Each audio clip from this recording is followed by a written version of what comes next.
समय मध्य केते लोक को काम रे से माने व्यस्त थे किंतु परमेश्वर मान को चरण तले बसिया अनुग्रह कले और समय प्रदान कर जीवित रखिछन्ति तेणु धन्यवाद दिए मनुष्य आदि जगत रे खाद्य बिना समय कि बंची पारबो आउ गृह बिना मध्य मनुष्य बंची पारबो रास्ता कड़े रही पारे कि जंगल रही पारे जल बिना मध्य मनुष्य किछि दिन बंची पारिबो किंतु परमेश्वर आम जो श्वास वायु देइछन्ति जदि गोटाए मिनिट बा 2 मिनिट ता मध्य आम माने माने सेतिकी मध्य रहिबा असंभव महान पिता परमेश्वर बाबा तुमको जिते बड़े श्वास वायु प्रदान कले तुमको अति श्वास वायु आज पर्यंत आम पिता परमेश्वर प्रदान करिथिबारु आमने जीवित अच्छु तेणु प्रभु धन्यवाद दिए तेरे महान परमेश्वर आम एते अनुग्रह करी प्रेम करी पठाए आनुछन्ति सुंदर समय प्रदान कर आसतु आम प्रत्येक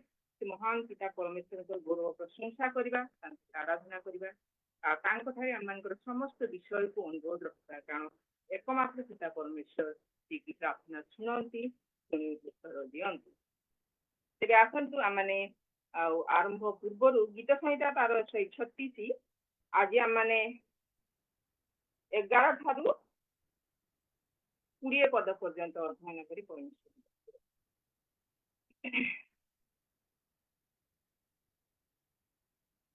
पुणी सेमानक मध्यरु इस्राएल को बाहर करी आनिले से कारण ताहांक दया अनंत काल स्थायी बलवान हस्त और विस्तृत बाहु द्वारा ताहा चलुचे कारण ताहांक दया अनंत काल स्थायी जे सुखसागर को विभक्त कले ताहांकर धन्यवाद कर कारण ताहांक दया अनंत काल स्थायी से मध्य दे इस्राएल को पार कराइले से कारण ताहांक दया अनंत काल स्थायी आपको फारो और ताहर सन्निगण को सुख सागर रे ठेली देले से कारण ताहांक दया अनंत काल स्थायी जे प्रांतर दी अपना लोक मान को गमन कराइले ताहांकर धन्यवाद कर कारण ताहांक दया अनंत काल स्थायी जे महाराजगण को संहार कले ताहांकर धन्यवाद कर कारण ताहांक दया अनंत काल स्थायी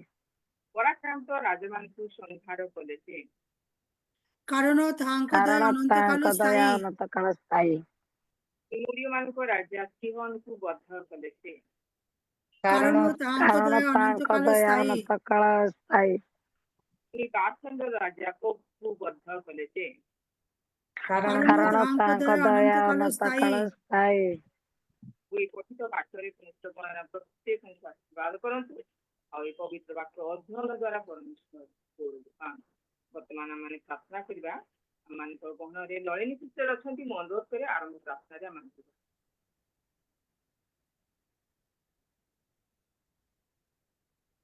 जूम रे उपस्थित समस्त को मोर नमस्कार सुंदर सुजोग पाई धन्यवाद दिए आसंतु आमे प्रार्थना करिबा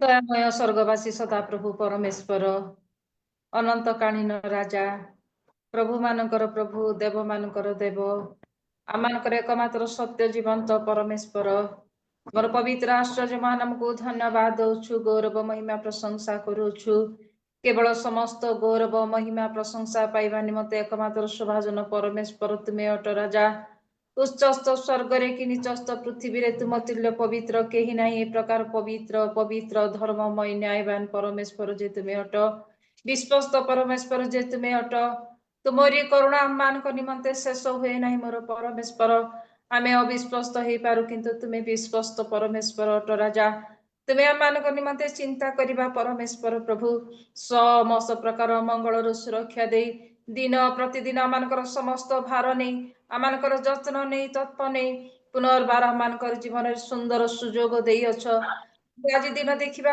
अछ पिता आमे धन्यवाद दौछु गौरव महिमा प्रशंसा करूछु प्रिय प्रभु आज वोमेन्स फेलोशिप आरंभ करने जाऊँगी ऑनलाइन उपासना निमंते पिता परमेश्वर प्रभु तुम्हें दया कर तुम दासी को तुम्हें आशीर्वाद कर सुंदर भाव में परिचालना कर सदा बड़े आणुअछ आज प्रभु तांकर सहायक परमेश्वर होई परिचालन भार केवल तुम्हें नियो बोली प्रार्थना करूछु प्रभु तुम पवित्र चरण निकट रे बसी अछु जेते जन बापा पुणी जेते जन जोड़ी हेबे जे जन फेसबुक रे अछंती यूट्यूब रे अछंती प्रत्येक को तुम अनुग्रह प्रदान कर आशीर्वाद कर बोली प्रार्थना करूछि आज ए ऑनलाइन सेवा रे प्रभु जो माने तुम्हारी गौरव निमंत्रण व्यवहार हेबे प्रभु प्रत्येक को तुम्हारी गौरव निमंते व्यवहार कर तुम महिमा निमंते व्यवहार कर बोली प्रार्थना करूछि राजा से सहवर्ती परमेश्वर तुम्हें हो बोली प्रार्थना करूछि प्रिय प्रभु आज आम निमंते जो वाक्य नहीं तुमरी दासी आसबे प्रभु तुम से आत्मा को द्वारा प्रस्तुत कर आनी अछ प्रभु तांकर सहवर्ती परमेश्वर तुम्हें हो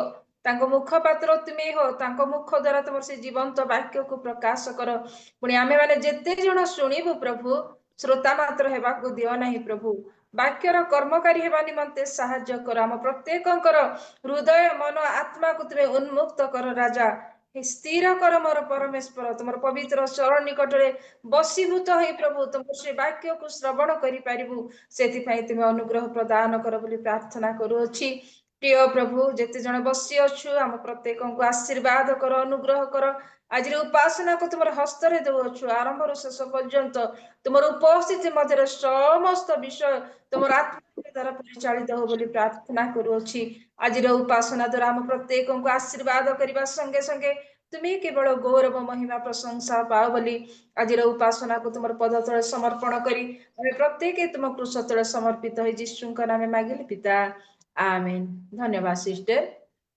बहुत बहुत धन्यवाद आपको आरंभ प्रार्थना पढ़े नहीं प्रभु आपको आशीर्वाद करंतु बहुत बहुत धन्यवाद वर्तमान आमने वार्षिक माध्यम को जीवा परमेश्वर गौरव प्रशंसा करबा आरो महान परमेश्वर क्षुद्र मनुष्य मान को प्रेम कले निज जीवन को प्रदान करछिन तेबे आसंतु गीत द्वारा आमने परमेश्वर गौरव आ समय आ वार्षिक रे पढ़ी नेबा पाई गीत द्वारा परमेश्वर गुण को वर्णना करबा निमंते मा आन करे आमान तो गहन रखछन्ति झियो माने आ ए समय रे आमान को वार्षिक रे पढ़ी नेबे वर्षा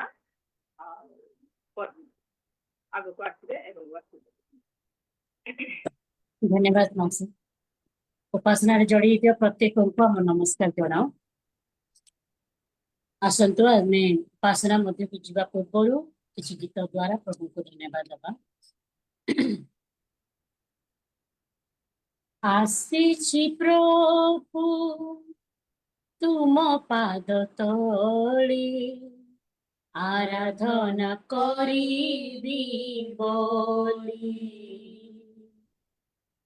गढ़िल मनुष्य तुमरी रूपरे गढ़िल मनुष्य तुमरी रूपरे केवल प्रशंसा करिब बोली आराधना आराधना आराधना स्तुति आराधना आराधना आराधना आराधना स्तुति आराधना इस्राएल नाथ तुम्हें पवित्र पावन स्वर्ग गाती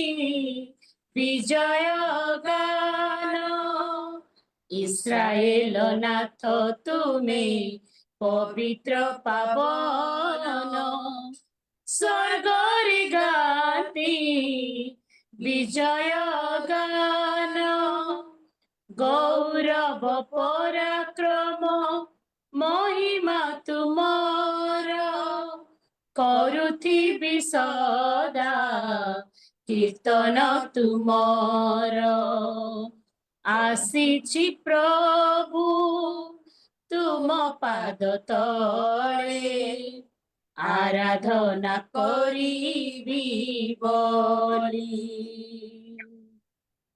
गढ़िल मनुष्य तुमरी रूपरे गढ़िल मनुष्य तुमरी रूपरे केवल प्रशंसा করিব বলি আরাধনা আরাধনা আরাধনা স্তুতি আরাধনা আরাধনা আরাধনা আরাধনা স্তুতি আরাধনা তুমরি আশিসে পাইছি মু নব জীবন করিব প্রশংসা ଏହି ମୋ ପୁରାଣ ତୁମରି ଆଶିଷେ ପାଇଛି ମୁଁ ନବ ଜୀବନ କରିବ ପ୍ରଶଂସା ଏହି ମୋ ପୁରାଣ କରିବି ମହିମା ହେ ଯୀଶୁ ରାଜନ ଗାଉଥିବି ନାମ କେବଳ ତୁମର ଆସିଛି ପ୍ରଭୁ ତୁମ ପାଦ ତଳେ ଆରାଧନା କରିବି ବୋଲି ଗଢ଼ିଲ ମନୁଷ୍ୟ ତୁମରି ରୂପରେ ଗଢ଼ିଲ ମନୁଷ୍ୟ ତୁମରି ରୂପରେ କେବଳ ପ୍ରଶଂସା କରିବ ବୋଲି ଆରାଧନା ଆରାଧନା ଆରାଧନା ସ୍ତୁତି ଆରାଧନା ଆରାଧନା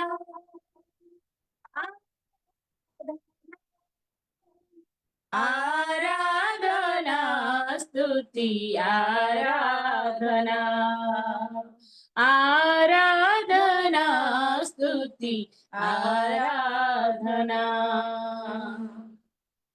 प्रभु को महान नाम धन्यवाद हो प्रभु मान को अनुग्रह करी सुंदर दिन देखाई अछंती तेणु आसो तांकर गौरव पाई प्रभु को धन्यवाद दे आमे समस्ते करताल सहित एक मनर सहित आमे प्रभु को धन्यवाद दो दो आसो आओ एक गीत गान करूं तेरी स्तुति में करूं आराधना करूं दिल से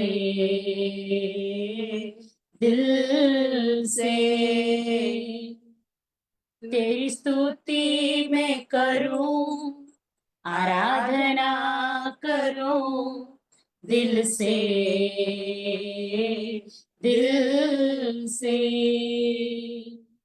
मेरी सांसों में तेरा नाम रहे मेरी सांसों में तेरा नाम रहे हे प्रभु तू ही तो तेरी स्तुति में करूं आराधना करूं दिल से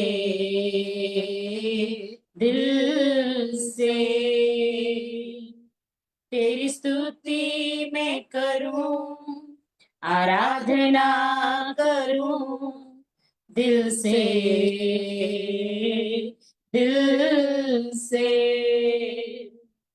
जहां मेरी नजर जाए वहां तेरी स्तुति हो जहां मेरी नजर जाए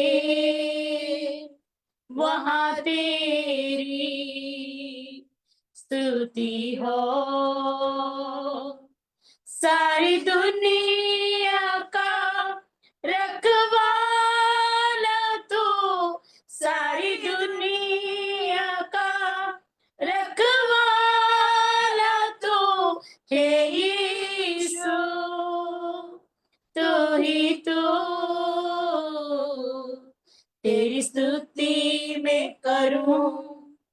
आराधना करूं दिल से,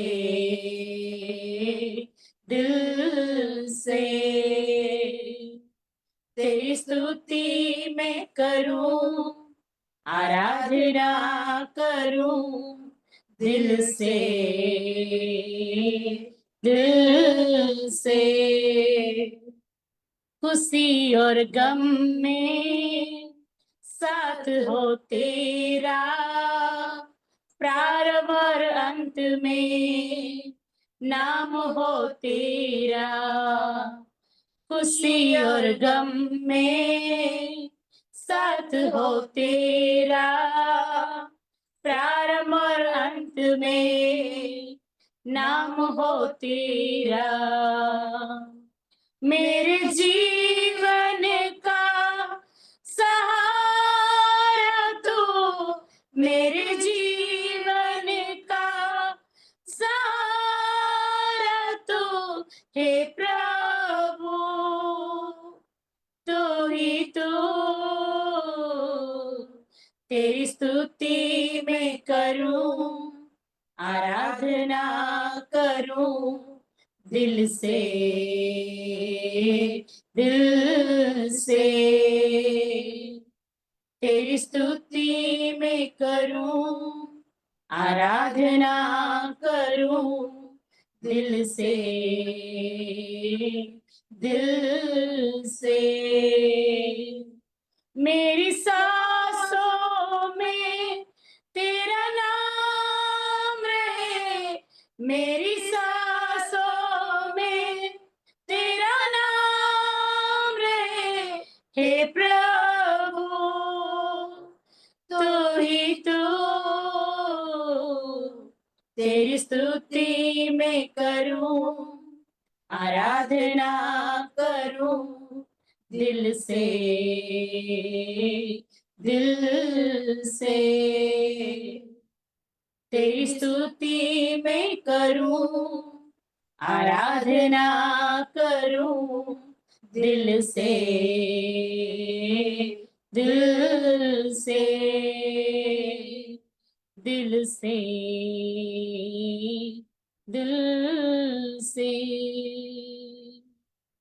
धन्यवाद प्रिय प्रभु, तुम आम को अनुग्रह करी सुंदर दिन देखाइल बापा। ए संध्या समय प्रभु तुमको धन्यवाद दे तुमरी नाम रे प्रभु एकत्र होगापाई विभिन्न स्थान प्रिय प्रभु जूम माध्यम जोड़ी हुई तुमको धन्यवाद देवाई तुमरी गौरव करने प्रभु आम को सुंदर सुजोग धन्यवाद दौचु प्रभु। प्रार्थना करुच्ची अनुरोध करुच्ची बापा तुम्हें यही स्थान विद्यमान हुआ, ए प्रार्थना को तुम्हें ग्रहण कर प्रभु। प्रत्येक गीत द्वारा तुम्हें महिमान्वित हुआ, वाक्य दे तुम्हें आम मान निकट में कथा कह से वाक्य को बुझीपर प्रभु तुम्हें आम प्रत्येक को एक सूची अंतकरण एक उत्तम ज्ञान दे प्रभु साहाय्य कर प्रभु। समस्त यांत्रिक प्रॉब्लम को काढ़ी नहीं प्रभु आज उपासना को तुम्हें सुंदर रूपे परिचालना कर प्रत्येक प्रभु तुम्हारी प्रेजेंस को अनुभव करू, प्रत्येक तुम्हारी गौरव करि प्रत्येक प्रभु तुमको धन्यवाद दे पारिबो। ए प्रार्थना ए उद्दीपना ए उपासना माध्यम तुम्हारी गौरव करि प्रभु। से प्रकार अनुग्रह से प्रकार सुजोग प्रत्येक को दे तुम्हें साहाय्य कर प्रभु। परिचालिका माउसी द्वारा आज कार्य को तुम्हें उत्तम रूपे परिचालना कर, समस्त कार्य जो प्रभु श्रृंखलार सहित परिचालित हम से प्रकार तुम्हें साहाय्य कर। आरंभ शेष पर्यंत प्रत्येक विषय दे तुम्हें महिमान्वित हुआ प्रभु। जहाँ किसी प्रार्थना करा जीवो से समस्त प्रार्थना को मध्य तुम्हें ग्रहण करी उत्तर स्वरूप आम प्रत्येक जीवन में आशीर्वाद अनुग्रह दे साहाय्य कर। जदि कहार किसी अभाव अच्छी प्रभु से अभाव तुम्हें मोचन कर, जदि कई असुस्थता मध्य अच्छा प्रभु से समस्त को तुम्हें सुस्थता दे साहाय्य कर। प्रत्येक आवश्यकता को जानी से निमंते तुम्हें प्रयोजनीय विषय जगाई प्रभु तुम्हें महिमान्वित हुआ। आज प्रार्थना को पुनर्बार तुम चरण तले समर्पण करी ए छोट प्रार्थना शुणी तू धन्यवाद दे ख्रीष्ट यीशु नाम मागुचु पिता, आमेन।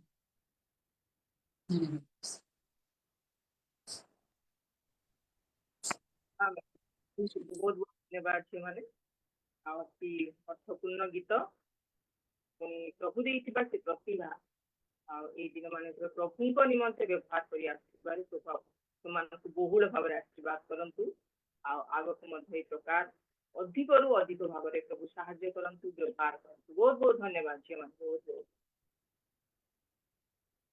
वर्तमान रही पवित्र वाक्य मान अध्ययन करबा लोडिंग रही आम गहरे जड़ित अच्छा प्रभुंर मुख निर्गत वाक्य अध्ययन करके शुणाइबे आह्वान करे मिसेस सुनंदा पाणी आग को आसबे एवं बाइबल अध्ययन से समय होची मिसेस सुनंदा पाणी।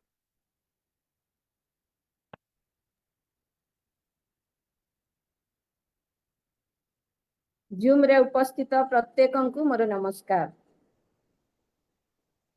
धर्मशास्त्र रु केते अंश पाठ करिबा ता होची गीत संहिता 103 पर्व 1 ठारू 10 पद पर्यंत। दाऊदंकर गीत। हे मोहर मन सदा प्रभुंकर धन्यवाद कर। हे मोहर अंतरस्थ समस्त ताहांक पवित्र नामर धन्यवाद कर। हे मोहर मन सदा प्रभुंकर धन्यवाद कर ओ ताहांकर मंगलदान सबु पासर नाही। से तुम्भर अधर्म सबु क्षमा करती। से तुम्भर रोग सबु सुस्थ करती। से विनाशरु तुम्भ जीवन मुक्त करती। से स्नेहपूर्ण करुणा ओ दया रूप मुकुटरे तुम्भको भूषित करती। से उत्तम वस्तुरे तुम्भर मुख तृप्त करती। तहु उत्कृष्ट पक्षी न्याय तुम्भर नूतन यौवन हुए। सदा प्रभु धर्म कर्म साधन करती ओ उपद्रवग्रस्त समस्तଙ୍କ पक्षरे सुविचार निष्पत्ति करती। से मूसा को अपना पथ ओ इस्राएल संतानगण को अपना क्रिया सब जनाई दे। सदा प्रभु स्नेहशील ओ कृपामय क्रोधरे धीर ओ अत्यंत दयालु। से निरंतर धमकाइबे नहीं किंवा बा सदाकाल अपना क्रोध रखिबे नहीं। से आममानक पाप प्रमाणे आममानक प्रति व्यवहार करिनाहंती किंवा बा आममानक अधर्मानुसारे आममानकु प्रतिफल देइनाहंती। प्रभु ए पवित्र वाक्य रे आशीर्वाद करंतु समस्तंकु पुनर्बार नमस्कार। बहुत बहुत धन्यवाद आपको अति उत्तम भाव परमेश्वर वाक्य को स्पष्ट भाव भक्तिर सहित सम्मान सहित परमेश्वर से पवित्र वाक्य को अध्ययन कर प्रत्येक को शुणाई विशेषकर प्रभु को गौरव कर आपको बहुत बहुत धन्यवाद। प्रभु आपको आशीर्वाद कर। बर्तमान रही मेमोरी भेद यदि आपने मुखस्थ पद कहवाई चाहती तो बर्तमान समय हूँ मुखस्थ पद कहवार समय आपण मैंने कहीपर।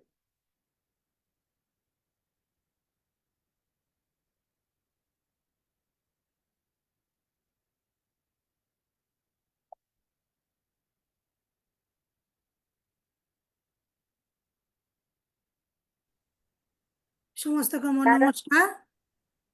नमस्कार।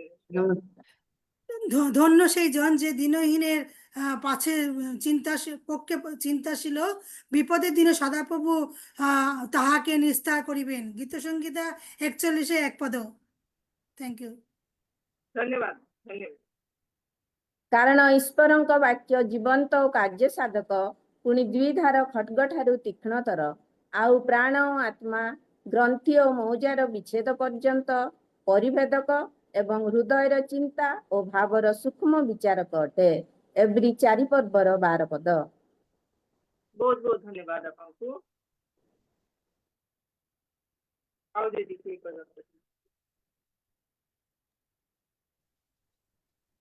जूम रे उपस्थित प्रत्येक माँ भौणी मान को नमस्कार। स्वर्णमय पद अच्छी सदाप्रभु आपणा सकल पथरे धर्ममय और आपणार समस्त कार्य दयालु अटंती।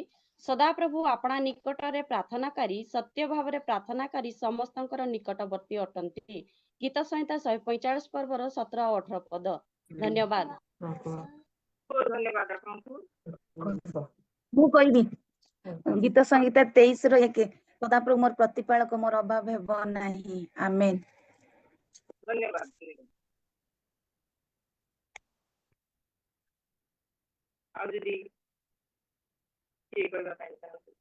Praise the Lord.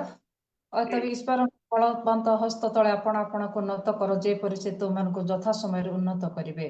प्रथम पीतर 5 पर्वर 6 पद।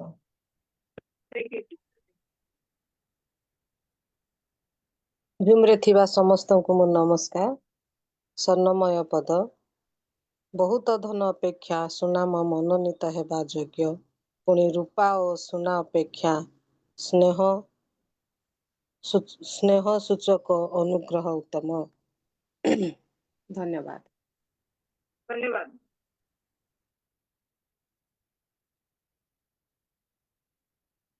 ଆଉ ଯଦି କିଏ ଅଛନ୍ତି କହିବା ପାଇଁ, ଆପଣମାନଙ୍କୁ ବହୁତ ବହୁତ ଧନ୍ୟବାଦ। ଅତି ସୁନ୍ଦର ପବିତ୍ର ବାକ୍ୟ, ଯାହାକି ମଧୁଠାରୁ ଅତି ମଧୁର ବୋଲି କୁହାଯାଏ, ଅତି ଶିକ୍ଷଣୀୟ ବାକ୍ୟ। ଆଉ ପ୍ରତ୍ୟେକଙ୍କ ମୁଖରୁ ସେ ବାକ୍ୟ ପ୍ରକାଶିତ ହେଇକି ପ୍ରଭୁ ଯେପରି ସମୟ ପ୍ରଦାନ କଲେ, ଆଉ ଏଇ ଯୋଉ ମେମୋରି ଭର୍ସ ଦ୍ୱାରା ମଧ୍ୟ ଆମେ ଯୋଉ ବଳ ଶକ୍ତି ପାଇଛୁ, ଯୋଉ ଶିକ୍ଷା ପାଇଛୁ, ତେଣୁ ଆପଣମାନେ ଯେଉଁମାନେ କହି ପରମେଶ୍ୱର ଗୌରବ କରିଛନ୍ତି, ଆପଣମାନଙ୍କୁ ବହୁତ ବହୁତ ଧନ୍ୟବାଦ। ଆଉ ପ୍ରଭୁ ଆପଣମାନଙ୍କୁ ଏଇ ପ୍ରକାର ବ୍ୟବହାର କରନ୍ତୁ ଏବଂ ବିଶ୍ୱାସ କରି ପରମେଶ୍ୱର ଗୌରବ ପାଆନ୍ତୁ। ବର୍ତ୍ତମାନ ଆମମାନେ ଦେଖିବା ପ୍ରଶ୍ନ ଉତ୍ତର କାର୍ଯ୍ୟକ୍ରମ ବାଇବଲ କାର୍ଯ୍ୟକ୍ରମ ଆଗକୁ ବଢାଇ ନେବେ। ଆମମାନଙ୍କ ଗହଣରେ ଅଛନ୍ତି ନିଜେ ସୁଶୀଳା, ଆଗକୁ ଆସିବେ ଏବଂ ତାହା ପରିଚାଳିତ କରିବେ। ଏ ସମୟ ହେଉଛି ଆପଣ ସୁଶୀଳା। ଧନ୍ୟବାଦ। ପ୍ରେଜ୍ ଦ ଲର୍ଡ। ପୁଣି ଉପସ୍ଥିତ ପ୍ରତ୍ୟେକଙ୍କୁ ମୋର ନମସ୍କାର ଏବଂ ପ୍ରେଜ୍ ଦ ଲର୍ଡ ଜଣାଉଛି। ଆଜିର ଅଧ୍ୟାୟ ଦେଖିବା, ଯାହାକି ଯାତ୍ରା ପୁସ୍ତକ 31 ଅଧ୍ୟାୟ। ଆପଣମାନେ ଯଦି ଜାଣିଛନ୍ତି ଅନମ୍ୟୁଟ କରିକି ଉତ୍ତର ଦେଇପାରିବେ। ଯାତ୍ରା ପୁସ୍ତକ 31 ଅଧ୍ୟାୟ, ନହେଲେ ବାଇବଲ ଖୋଲନ୍ତୁ ଏବଂ ଦେଖିକି ବି ଉତ୍ତର ଦେଇପାରିବେ। ତ ମୁଁ ପ୍ରଥମ ପ୍ରଶ୍ନ ପଢୁଛି। ଇସ୍ରାଏଲୀୟ ମାନଙ୍କ ମଧ୍ୟରୁ କାହାକୁ ପରମେଶ୍ୱର ପବିତ୍ର ତମ୍ବୁ ସମ୍ବନ୍ଧୀୟ କାର୍ଯ୍ୟ ନିର୍ମାଣ କରିବା ପାଇଁ ତାଙ୍କ ଆତ୍ମାରେ ପୂର୍ଣ୍ଣ କରିଛନ୍ତି ବା ନିଯୁକ୍ତ କରିଅଛନ୍ତି? ଜିହୁଦା ବଂଶୀୟ ହୁରର ପୁତ୍ର ଉରିର ପୁତ୍ର ବଛଲେଲକୁ ଏବଂ ଅହିଲାବକୁ ଦାୟିତ୍ୱ ଜ୍ଞାନରେ ପରିପୂର୍ଣ୍ଣ କରିଥିଲେ। ଧନ୍ୟବାଦ। ଅହିଲାବର ପିତା କିଏ ଥିଲେ?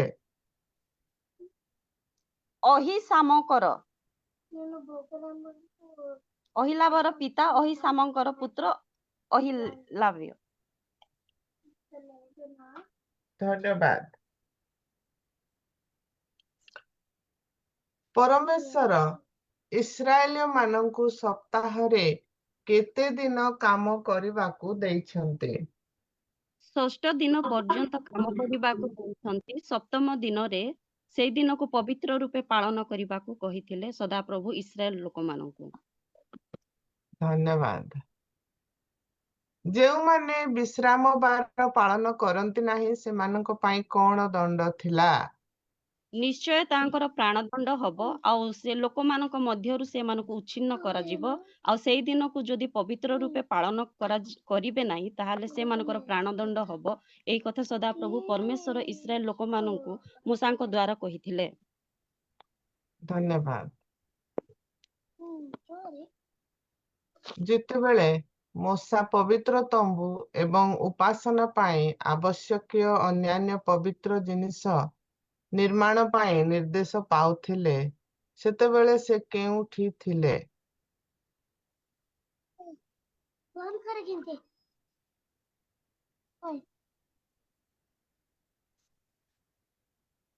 ମୂଷା କେଉଁ ଜାଗାରେ ଥିଲେ ଯେତେବେଳେ ପରମେଶ୍ୱର ତାଙ୍କୁ ଏ ସମସ୍ତ ନିର୍ଦ୍ଦେଶ ଦଉଥିଲେ?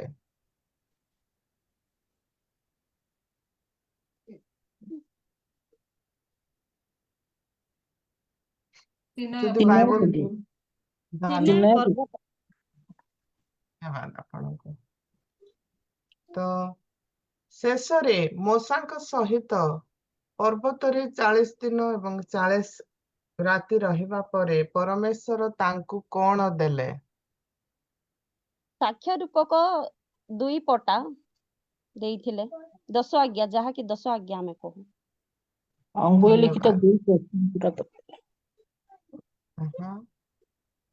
ଲିଖିତ ଦୁଇ ପ୍ରସ୍ତରର ପଟା। দুই পুস্তক ফলক দিয়েছে। ଧନ୍ୟବାଦ, ବହୁତ ଧନ୍ୟବାଦ। Thank you so much. ତ ପ୍ରଭୁଙ୍କ ଦୟା ହେଲା ମାନେ ଦେଖିବା ଆସନ୍ତା ସମୟରେ 32 ଅଧ୍ୟାୟ। तो आपण माने पार्टिसिपेट करथिबारु बहुत धन्यवाद दउछि। आ थरे मो आपण मानक सहित ए यात्रा पुस्तक 31 अध्याय को शेयर करूछि जाके वीडियो माध्यम रे देखिबा।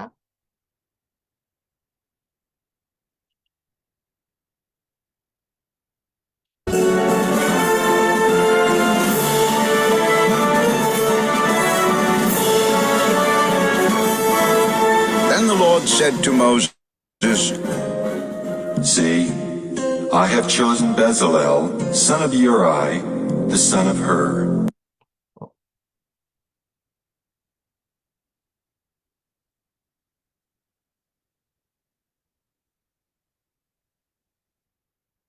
So sorry.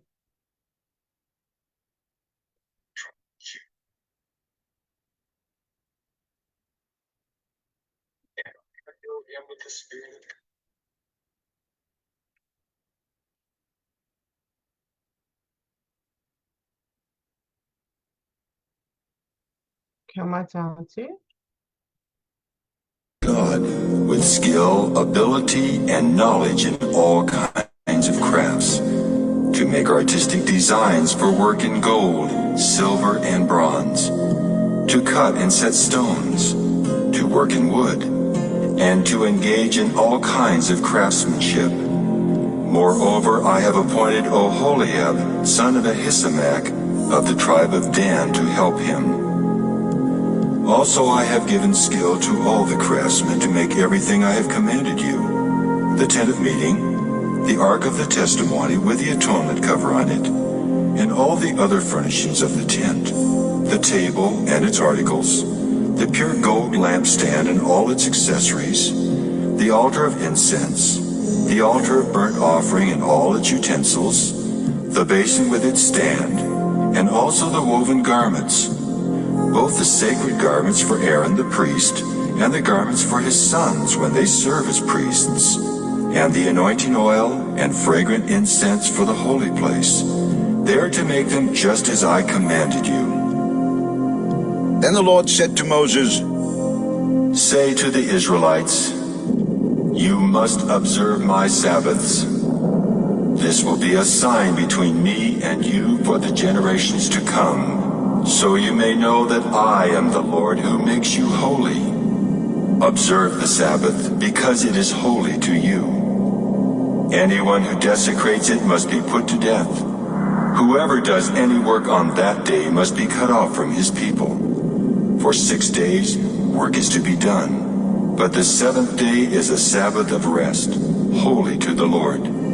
Whoever does any work on the Sabbath day must be put to death. The Israelites are to observe the Sabbath, celebrating it for the generations to come as a lasting covenant. It will be a sign between me and the Israelites forever. For in 6 days the Lord made the heavens and the earth, and on the seventh day he abstained from work and rested. When the Lord finished speaking to Moses on Mount Sinai, he gave him the 2 tablets of the testimony, the tablets of stone inscribed by the finger of God.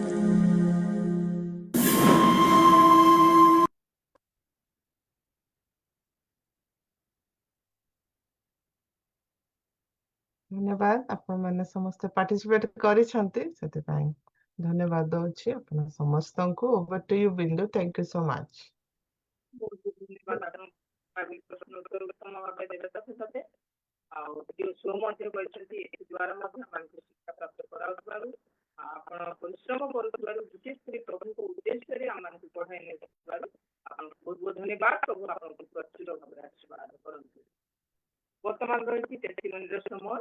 ଯଦି କାର୍ଯ୍ୟ ସାକ୍ଷ୍ୟ ରହିଛି ତ ପ୍ରଭୁଙ୍କ ଗୌରବ ନିମନ୍ତେ ଆପଣଙ୍କୁ ପ୍ରକାଶ କରିବେ। ଏ ସମୟ ସାକ୍ଷ୍ୟ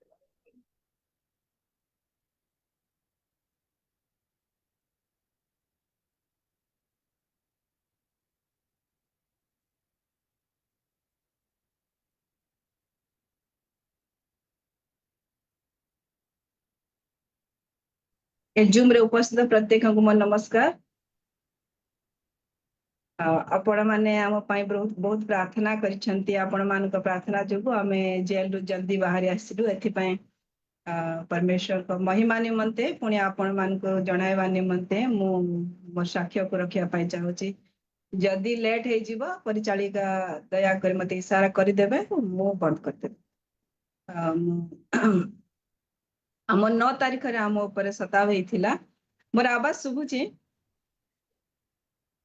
9 तारीख रे हम ऊपर सताव हेथिला ता पूर्व 2 दिन पूर्व मो स्वामी को परमेश्वर कहिथिले अंतिम बलिदान बोली कि गोटे शब्द तांको सुनैथिले तो सेते बेले मो सान पर देह बहुत खराब थिला तो आमे दु जण डरी गलु तार किछि हेइ छिबो भाबी किंतु जते बेले प्रार्थना करा गला तो प्रभु कहले नाइ तुमर पुअर किछि हबो नै से ठीक हे जिवो आमे तांको सुस्थ कर देबा तापरे ता 2 दिन परे मो सान पो घरे थिला से बहुत दुर्बल हेथिला आमे सबु मंगलवार दिन प्रार्थना हुई हमर या जे जणे गोटे गोटे परिवार से दिन प्रार्थना पाई रखंती से माने संडे रे अनाउंसमेंट करंती कि ए मंगलवार दिन आम तरफ प्रार्थना रहबो से दिन रीता सोनी बोली जणे भौणी तांको पुअर जन्मदिन थिला सेति पाई 2 जण से दिन इच्छा करथिले किंतु तांको पुअर जन्मदिन थिला बोले हमें तांको सुजोग देइथिलु आ हमर 6टा रे प्रार्थना आरंभ होय 6टा रु 8टा भितरे खत्म हे जाए हमर पाखा पाखी 1.5 घंटा भितरे प्रार्थना खत्म हे गेला तापर तांको पुअर जन्मदिन थिला सेति पाई से पो पाई में प्रार्थना कलु आ से माने नास्ता आनी थिले हम पाई कलिशार जेते जण जोग थिले से दिन प्राय 35 जण जोग देथिले संध्या प्रार्थना रे छोट बड़ समस्त मिसी से मान को पाई से मान नास्ता आनी थिले नास्ता समस्त को दिया गला किंतु मो सान पो देह खराब थिबारु मोर बड़ पो जेंती प्रार्थना खत्म होला से सान पो पाखु पळे आसे पाई से बाहरला जेते बेले गेट खोली के बाहर को गला देखला जे गेट बाहर बहुत भीड़ अछंती तापरे से रिटर्न आसिला आमे स्वामी स्त्री स्टेज ऊपर ही थिलु हम पाको आसी कहला पापा बाहर बहुत भीड़ अछंती तापरे मते डाउट हैला काहे कि से दिन मो जेते बेले सबु समस्त को प्रार्थना करते सेते बेले मो आखि आगरे भी से थोड़ा झापसा से दर्शन आस्तिला कि बहुत भीड़ आछंती बोली कि तापरे मु भाबिली कि एटा मोर मनर किछि चिंता बोधे बोली मु एटा एडे देई कि कलिशा पाई प्रार्थना करली तापरे जेतेबेले पुआ कहला मते कि डाउट हैला कि एठी कासिबे बोधे तापरे सेति कि मोर पुआ एंती नई कि हमको कहू थिला 3 जण आग भीतर पसिला जस्ट 1-2 कदम से माने आग को आसिले आ पुनर्बार पळे जाय गेट बाहर बंद कर देले तापरे मु सामना जे माने बसतिले से मान को मु कहली आ तुमे मोबाइल आनी चकी हलो को के जण कहले हां ए भीतर को आसी पारंती बोधे भीड़ बाहर अछंती आ तुमे वीडियो बनैबो मु एतकी कहबा भितरे ही अचानक एते भीड़ भीतर को पळे आस्तिले हमें स्वामी स्त्री मु मझी रे अछि मो आ गोटे साइड रे मोर पोठ आइछि बड़ पो आ गोटे साइड रे मो स्वामी अछंती से जणे आसिले हमको पचारले कि तमे कोन करूछ एठी तो हमें स्वामी स्त्री गोटे सरे कहले हमें प्रार्थना करूछु आ बहुत जोरे 2टा थापड़ मारले मो स्वामी को जे थापड़ मारले से पूरा पड़ी जाउथिले से जेते बेले पड़ी जाउथिले मोर पो जाई कि ताकू धरि देला ताकू भीतर को नै जीव जेते बेले धरले आ बहुत भीड़ पळे आसले सेते बेले आम कलिसियार छोट बड़ समस्त से माने केही डरले नै समस्ते पूरा मझी को पळाले भीतर से मानकर पास्टरकर मझी से माने पळे कोन पाए मारुछ कोन पाए मारिबो तुमे कोन पाए मारिबो तुमे बोली से माने पार्टी करके भीतर को पळे आसले तथापि से माने दूररु मोर पो को मोर स्वामी को मारिबा पाए ही से मान को चेष्टा थिला आ सेते बेले मु एक अद्भुत विषय को अनुभव कली मो जीवन रे एक शांति और आनंद शांति और एते आनंद मो जीवन रे थिला मते ना मोर दिल रे धड़कन भी एपट से पट हेना जेते बेले से माने मो स्वामी को मोर आखि आगे मो मझी रे अछि 2 पट से माने मारुछंती मो स्वामी को मारुछंती पो को मारुछंती आ मो बहुत शांति आ एक आनंद मो जीवन में अनुभव कली आ से समय रे मोर पो बड़ पो तार मुह को एंती के ताको मारुथिले कोन करथिले जानि नै कि तार मुह को छुपे कि एंती से झुकी जाइछि तळ को जणे ता पिठी रे विधा मारिबा पे एंती का बहुत जोरे हाथ उठेला बेले मु ताको छुईली आ कहली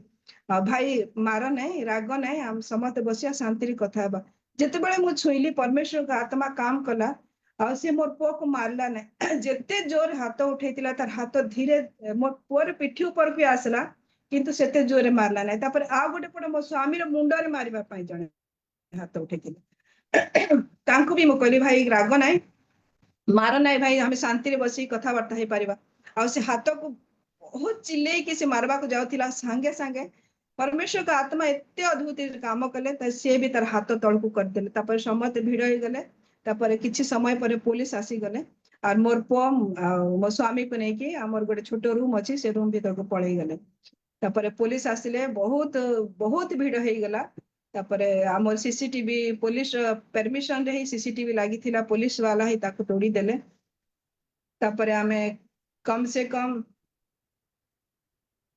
24-25 जन को से माने राति रे 3टा गाड़ी आनी के से माने हम पुलिस स्टेशन नहीं गले जेते बेले पुलिस स्टेशन हम पहुंचलो हम समस्त को सब झियो मान को लेडीज मान को गोटे कमरा छोट कमरा रे बंद कर दिया गला आ 6 जन भाई माने थिले 6 जन भाई मान को अन्य एक कमरा रखा गला एक बाहर से मान को रखा गला आ पूरा राति सारा बजरंग दल वाले से पुलिस स्टेशन को घेराव करी रखिथिले पूरा चिल्लौथिले पूरा बुलुथिले से माने हमको थट्टा करला बळे हम सामना को आसुथिले हसुथिले से प्रकार तापरे छुआ माने बहुत छोट छोट छुआ माने भी थिले बहुत से माने कांदुथिले सेति भाई पुलिस वाला 12टा परे पाखा पाखी 1 बजे राति रे आ समस्त को निज निज घर को नहीं पहुंचाई देले आ मते मो सहित पिंकी सोनवानी वाली गोटे झियो जने भौणी हमें झियो मान को भीतर हमें 2 जन को अटकेले आ पुओ मान को भीतर 5 जन को से माने रखिले आ 5 जन को रखिले आ 2 जन को किछि समय गला परे 1 घंटा गला परे से मान को पुणी छाड़ी दिया गला आ पूरा राति आ मोर स्वामी को आ मोर पुओ को आ तांको सहित आ गोटे पुओ थिले 3 जन को गोटे चेन रे बांधी की बेंच रो गोटे गोड़ रे बांधी देथिले पूरा राति ता पर दिन 1 बजे पर्यंत से मान को गोटे चेन रे बांधी देथिले पानी भी से मान को दिया हो नथिला मो स्वामी बहुत पानी पियंती तो मु बार बार पुलिस को रिक्वेस्ट करथिली सार टिके पानी दे दियंत से मान को मो स्वामी को पानी पीवार अभ्यास टिके दे दियंत हाँ दिया एते से माने पुलिस प्रशासन एते से मान को साथ दउथिले सब से माने खाली हमको आसी गाली करुथिले हमको ही रागुथिला जेते बेले से माने आसिले हमें सब विश्वासी मान को गोटे कोण रे बसई देले तापर किए भी वीडियो बने तुम्हें किए भी वीडियो बनेबा बने बोले हमको पूरा धमक चमक कले से माने सीसीटीवी तोड़ देले तापर जणे भौणी वीडियो बने की रखिथिला से छुपे की सेटा भी से माने नहीं की डिलीट कर देले तापर सकाळ हैला परे हमको पुलिस कोर्ट को निया हैला परे हमें भाबुथिलु कोर्ट रो हमको जमानत मिली जीवो किंतु से माने पुलिस प्रशासन से मान करे एते साथ देले राति 1 बजे करीब मोर हस्बैंड को मोर पुआ को और तांकर सांग को 3 जन को से माने पुनर्बार हमर प्रार्थना घर को आणले अधा राति रे आ मोर स्वामी रे हाथ रे गोटे नया नियम देले नूतन नियम देले और तार फोटो उठेले आ जो पो आम नारे एफआईआर कला आमे आ पूर्व ताऊ केबे देखिनु से एरिया रो नहंती से एठु बहुत दूर तांका गा आ तांका आमे केबे देखिनु से पो हाथ रे से नूतन नियम आ 1000 टंका देकी साकु वीडियो बना हैला जे ये मते जबरदस्ती करूछंती आ ख्रिस्टियन धर्म को अपनेबा पाई आ हेटी मते 1000 टंका देइछंती आ नया नियम देइछंती बोली की से वीडियो पुलिस वाला बनै कि नेले प्रूफ हिसाब रे आ से माने हमको कहथिले आमे तुमको रंगे हाथ पकड़ी माने आमे धरलु तुमको आ तुमे धर्मांतर कोन करथिबा समय रे आमे तुमको धरिछु बोली पुलिस वाला कहथिले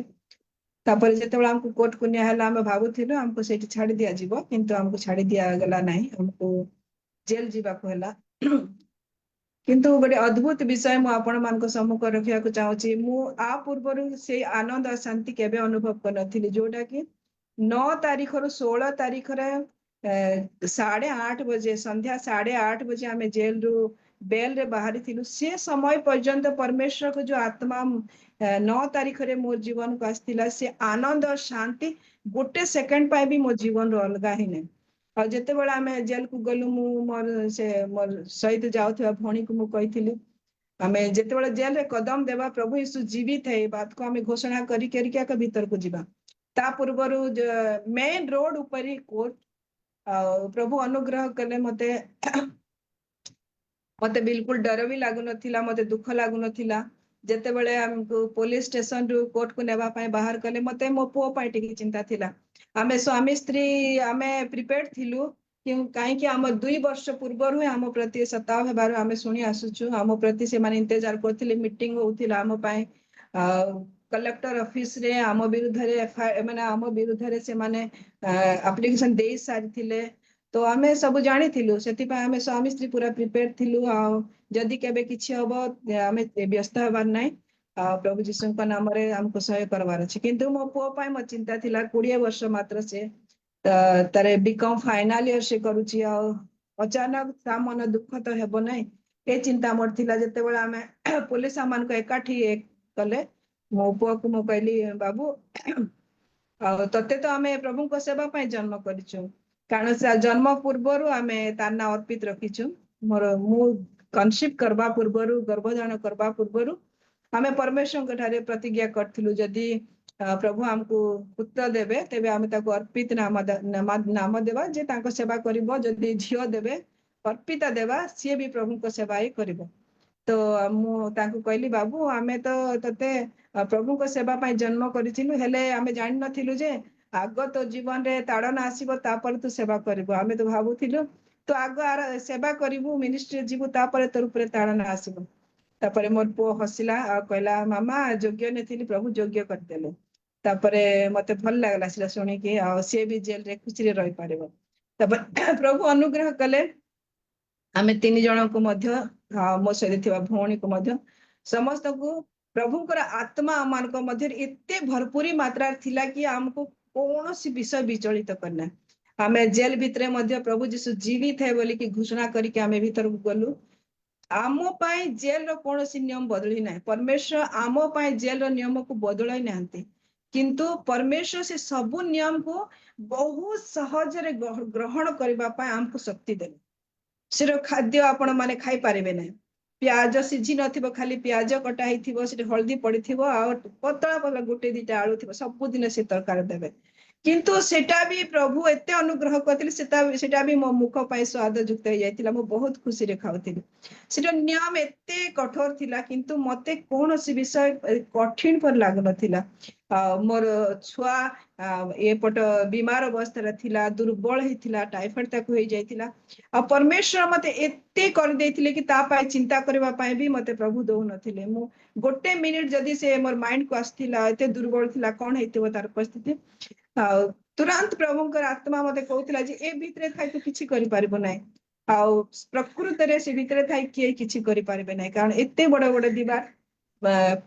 ଗଛ ବି ଦେଖାଯାଉନାହିଁ ଆଉ ସେ ଭିତରେ ଫୋନର ସୁବିଧା ଅଛି କିନ୍ତୁ ଆମ ଏପଟ କିଏ ଜାଣିନଥିଲେ ସେଥିପାଇଁ କି ଆମକୁ ଫୋନ କରିନଥିଲେ ତାପରେ ମୁଁ ବି ପ୍ରଭୁଙ୍କୁ କହୁଥିଲି ପ୍ରଭୁ ତାର ଯତ୍ନ ତୁମେ ନେବ ଆଉ ଏଠିକୁ ଯଦି ତୁମେ ମତେ ଆଣିଛ ମତେ ତୁମେ ହାତ ଧରି ଆଣିଛ ପ୍ରଭୁ ମତେ ଏଠି ତୁମେ ବସେଇବ ନାହିଁ ମୁଁ ବସବା ପାଇଁ ଏଠିକୁ ଆସି ନାହିଁ ପ୍ରଭୁ ଏଠି ଯୋଉ कैदी अछंती तांको निकट तुम सुसमाचार को मते पहुंचेबार अछि ये एक बहुत महत्वपूर्ण ये मोर भितरे ये काम करथिला कि मु केंती मान को सुसमाचार पहुंचेबी जते बेला मैं संध्या 5 रे पहुंचेलु 10 तारीख आ से राति सारा मो प्रार्थना कली प्रभु द्वार खोलो प्रभु मोर पाई द्वार खोलो मु बसबा पाई जाऊ नै आ प्रकृति रे भणी माने हम विश्वास करबे नै जेल रो गुटे मिनिट मते एते मूल्यवान लागुतिला 1 मिनिट पास हे गले ये मिनिट पळेला ये 5 मिनिट पळेला मो का को जीसु को सुसमाचार सुनेला बहुत एंती होतले तापर 11 तारीख हे गला सकाळ ठो बसिछि मो प्रार्थना करछि मने मने प्रार्थना कर समस्त मोर अछि ना मो गोटे रूम रे आ गोटे झियो से मो सर जाइथिबा झियो आ गोटे रूम रे पूरा दिन सारा गोटे जगह रे बसी के रहबार अछि तापर मो प्रार्थना करछि संध्या हे गला राति हेला आ समस्त बिछଣା पारी सोइबा गले सेते बेले मु प्रभु कोटे उठी गली मु अभिमान कली प्रभु कहली प्रभु तुमे कोन कलो मते एठी आनी बसई देइछ मते आ किछि भी तुमर काम भी करबा मते दउ न प्रभु तापर सेठी गोटे एते नियम थिला 2 जण जदी कथा होसंती तृतीय जण सुनी पारबे नै आ एते चुप चुप कथा हेबा छी फुसफुसई की कथा हेबार छी तापर मु कोन करबी प्रभु बोली एते मोर हृदय एते एंती हला जे मोर पूरा छाती बथा हे गला मु आज दिन सारा बसी छी मु सुसमाचार का को पहुंचई नै बाहर आम पाई लोक माने केते प्रार्थना करूथिबे आमको केते बळे बाहर कर देबे ए मान को कहा को भी मु सुसमाचार जीसु को सुसमाचार सुनै पाली ना सेते बेला मु टिके धीरे धीरे गीत गायबा आरंभ कले तापर गुड्डी नाम रो गोटे भौणी थिले से कहले तमे गीत गाउछ तमे गीत गायबो बोले मते बहुत भल लागबो गाई दियो कहले तापर मु प्रभु को धन्यवाद देलियो यीशु बुलाता तुम्हें ए गीत को मु गाइली आ गोटे गीत गाइली कल के भरोसे पर ना रहना ଏ ଗୀତ ଦୁଇଟା ଗୀତ ମୁଁ ଗାଇଲି ତାପରେ ମୋ ଛାତି ଯୋଉ ବଥା ହେଇଯାଇଥିଲା ସେଟା କମ ହେଲା ଆଉ ମତେ ବହୁତ ଛୋଟ ଜାଗା ମିଳିଥିଲା ଶୋଇବା ପାଇଁ ମାନେ ମୋର ଏତିକିରୁ ଆଣ୍ଠୁ ପର୍ଯ୍ୟନ୍ତ ଯେତିକି ଜାଗା ହବ ସେତିକି ଜାଗାରେ ମତେ ଶୋଇବାକୁ ଥିଲା ଆଉ ମୋ ଗୋଡ ଲମ୍ବେଇକି ଶୋଇପାରିବି ନାହିଁ ଯଦି ମୁଁ ଚିତ ହେଇ ଶୋଇବି କହିଲେ ମୋ ହାତ ଏମିତି ରଖି ଶୋଇବାର ଅଛି ଆଉ ମୁଁ ଏମିତି ରଖିପାରିବି ନାହିଁ କାରଣ ବହୁତ ଛୋଟ ଲିମିଟେଡ ବହୁତ ଛୋଟ ଜାଗା ମତେ ଦିଆଯାଇଥିଲା କିନ୍ତୁ ସେ ଜାଗାରେ ବି ମୋର ମନ କିଛି କଷ୍ଟ ହେଇନାହିଁ ପ୍ରଭୁ ଏମିତି ଭାବରେ ମୋ ସହିତ ଥିଲେ କିଛି ବି ମତେ କଷ୍ଟ ନାହିଁ ଆଉ ମୋ ଉପର ଦେଇ ସମସ୍ତେ ପାରି ହେଇକି ଟଏଲେଟ ଯିବାର ଅଛି ଯାହାକୁ ଯିବାର ଅଛି ସେମାନେ ମୋ ଉପର ଦେଇ ପାରି ହେଇକି ଯିବେ ସେ ପ୍ରକାର ଜାଗା ମତେ ମିଳିଥିଲା ସେ ପରିସ୍ଥିତିରେ ମଧ୍ୟ ପ୍ରଭୁଙ୍କର ଅଦ୍ଭୁତ ଶାନ୍ତି और आनंद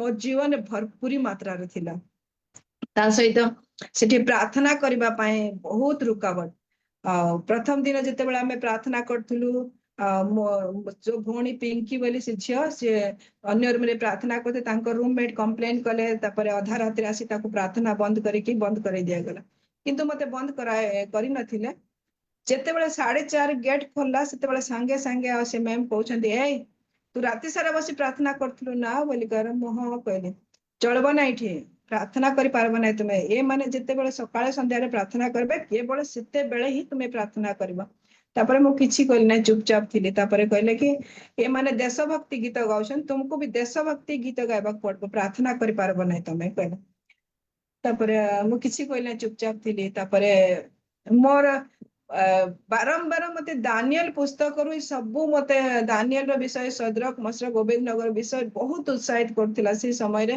ତାପରେ ମୁଁ କହିଲି ଦାନିଏଲକୁ ସିଂହ ଗାତରେ ପକେଇଦେବି କହିବାରୁ ବି ଦାନିଏଲ ପ୍ରାର୍ଥନା କରିଥିଲା ତ ମୁଁ କଣ ପାଇଁ ପ୍ରାର୍ଥନା କରିବି ନା ମୁଁ ତ କରିବି କଣ ଦଣ୍ଡ ଏମାନେ ଦେବେ ଜେଲକୁ ତ ଆଣିଲେ 8 ବଡ ଦଣ୍ଡ କଣ ଦେବେ ଏମିତି ଭାବିଲି ମୁଁ ତାପରେ ସନ୍ଧ୍ୟା 6ଟା ବେଳେ ଭିତରେ ତାଲା ବନ୍ଦ କରିଛନ୍ତି ବସିଛୁ ସେତେବେଳେ ସେ ମ୍ୟାଡାମ ଆସିଲେ ଆଉ କହିଲେ ଆଜି ଯଦି ତୁ ପ୍ରାର୍ଥନା କରିଛୁ ମୁଁ ଯଦି ଦେଖିବି ନାଇଁ ତ କାହା ଦ୍ଵାରା ଯଦି ଶୁଣିଛି ଗଲେ ଆଉ ପରେ ମତେ କିଛି କହିବୁ ନାହିଁ ବୋଲି କହିଲେ ତାପରେ ମୁଁ କିଛି ଜବାବ ଦେଲି ନାହିଁ ତାପରେ ମୁଁ ପ୍ରାର୍ଥନା କଲି ପ୍ରଭୁ ଦାନିଏଲ ତ ସେ ନପୁଂସକ କହିଲା ପ୍ରଭୁ ରାଜାର ଆଜ୍ଞାକୁ ବି ନପୁଂସକ ଦାନିଏଲର କଥାରେ ମାନି ନଥିଲା ଦାନିଏଲର କଥା ସେ ମାନିଥିଲା ତ ତୁମେ ସେଇ କାର୍ଯ୍ୟ ଏଠାରେ ମଧ୍ୟ କର ପ୍ରଭୁ ଆଉ ଏମାନେ ଆମର କଥା ମାନନ୍ତୁ ଦାନିଏଲ କଥା ଯେମିତି ସେ ନପୁଂସକ ମାନିଥିଲା ଆମେ ତୁମର ଲୋକ ଏମାନେ ମଧ୍ୟ ଆମର କଥା ମାନନ୍ତୁ ବୋଲି ମୁଁ ଏମିତି ପ୍ରାର୍ଥନା କଲି ଆଉ ବସିଛି 9:30 ବଜେ ରାତି 9:30 ବଜେ ଆଉ ସେ ମ୍ୟାମ ଆସିଲେ ଆଉ କହିଲେ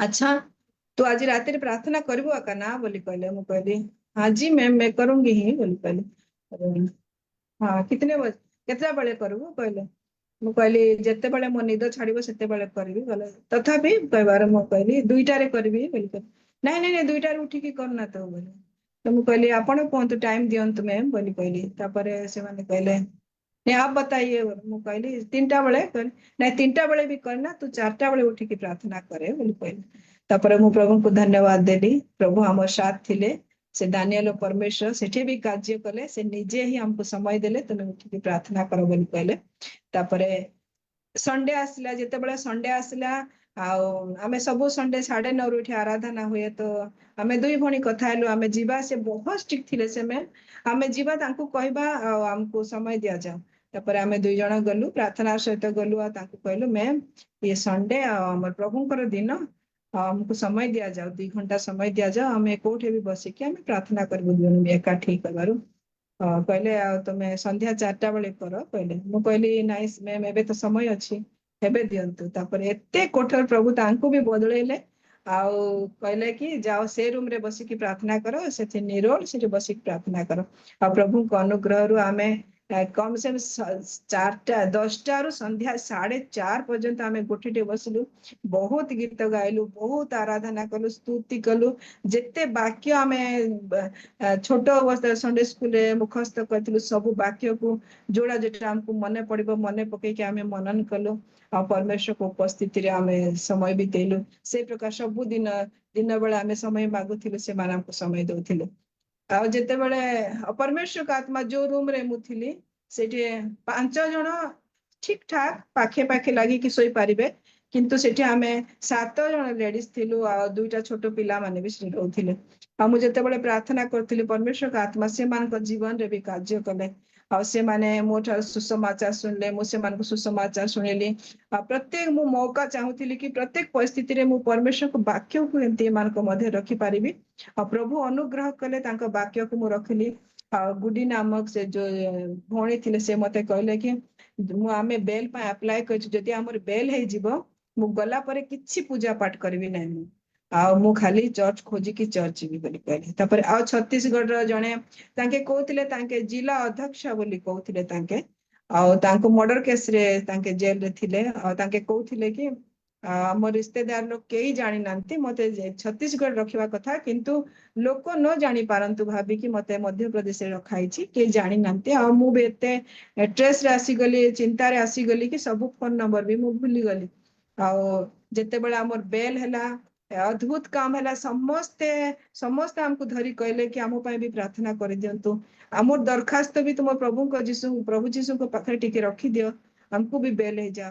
ଆଉ ଯୋଉ ସେ ଅଧ୍ୟକ୍ଷ ଥିଲେ, ଯୋଉ ଜିଲ୍ଲା ଅଧ୍ୟକ୍ଷ ଥିଲେ ଛତିଶଗଡ଼, ସେ ମୋର ପାଦ ଧରି କହିଲେ ମୋ ପାଇଁ ବି ତୁମ ଯୀଶୁଙ୍କ ପାଖରେ ଟିକେ ପ୍ରାର୍ଥନା କରିଦିଅ। ତ ପ୍ରଭୁଙ୍କର ମହାନ କାମ ପାଇଁ ମୁଁ ଧନ୍ୟବାଦ ଦଉଛି। ଆଉ ପ୍ରକୃତରେ ଆମେ ଜେଲ ଗଲୁ, ମୁଁ ବହୁତ ଆନନ୍ଦିତ, କାରଣ ପରମେଶ୍ୱର ଶାନ୍ତି और ଆନନ୍ଦକୁ ମୁଁ ଦୀର୍ଘ ଦିନ ମୋ ଜୀବନରେ ମୁଁ ଅନୁଭବ କଲି। ଆଉ ବହୁତ ଆମେ ଜଲ୍ଦି ପଳେଇ ଆସିଥିବାରୁ ସେ ଜେଲରେ ନିଶ୍ଚୟ ଯେତେ କେଦି ବହୁତ ଲୋକ ନିର୍ଦ୍ଦୋଷ ଲୋକମାନେ ସେଠି ଅଛନ୍ତି ହତ୍ୟା କେସରେ, କିଏ ବୋହୂକୁ ହତ୍ୟା, କିଏ ସ୍ୱାମୀକୁ ହତ୍ୟା, କିଏ ଭାଇକୁ ହତ୍ୟା, ଏ ପ୍ରକାର କେସରେ ବହୁତ ନିର୍ଦ୍ଦୋଷ ଲୋକମାନେ ସେଠି ଅଛନ୍ତି। ଆଉ ପରମେଶ୍ୱରଙ୍କ ଆତ୍ମା ନିଶ୍ଚୟ ସେମାନଙ୍କ ଜୀବନରେ ନିଶ୍ଚୟ ଏଇ ଦିନ ମାନଙ୍କ ମଧ୍ୟରେ କାର୍ଯ୍ୟ କରୁଥିବ। ଆମେ ବହୁତ ଲୋକଙ୍କ ପାଇଁ ପ୍ରାର୍ଥନା ବି କରିଥିଲୁ, ପ୍ରଭୁ ସେମାନଙ୍କୁ ବାହାର କରି ବି ଆଣିଥିବେ। ଆଉ ସୁମିତ୍ରା ନାମର ଜଣେ ଥିଲେ, ଯିଏ କି ତାଙ୍କ ସ୍ୱାମୀର ହତ୍ୟାରେ ମିଥ୍ୟା ଦୋଷାରୋପରେ ସେ ଜେଲରେ ଅଛନ୍ତି। ଆମେ ଯେତେବେଳେ ଟିକେ ବି ବାହାରକୁ ବାହାରେ ଦୌଡିକି ଆସିଥିଲା, ମତେ ପାଶରି ଯିବ ନାହିଁ, ମୋର ପାଇଁ ପ୍ରାର୍ଥନା କରୁଥାଉ, ମୋ ପାଇଁ ପ୍ରାର୍ଥନା କରୁଥାଉ। ପ୍ରକୃତରେ ପ୍ରଭୁଙ୍କର ଅନୁଗ୍ରହ ହେଲା, ଆମେ ଗଲୁ।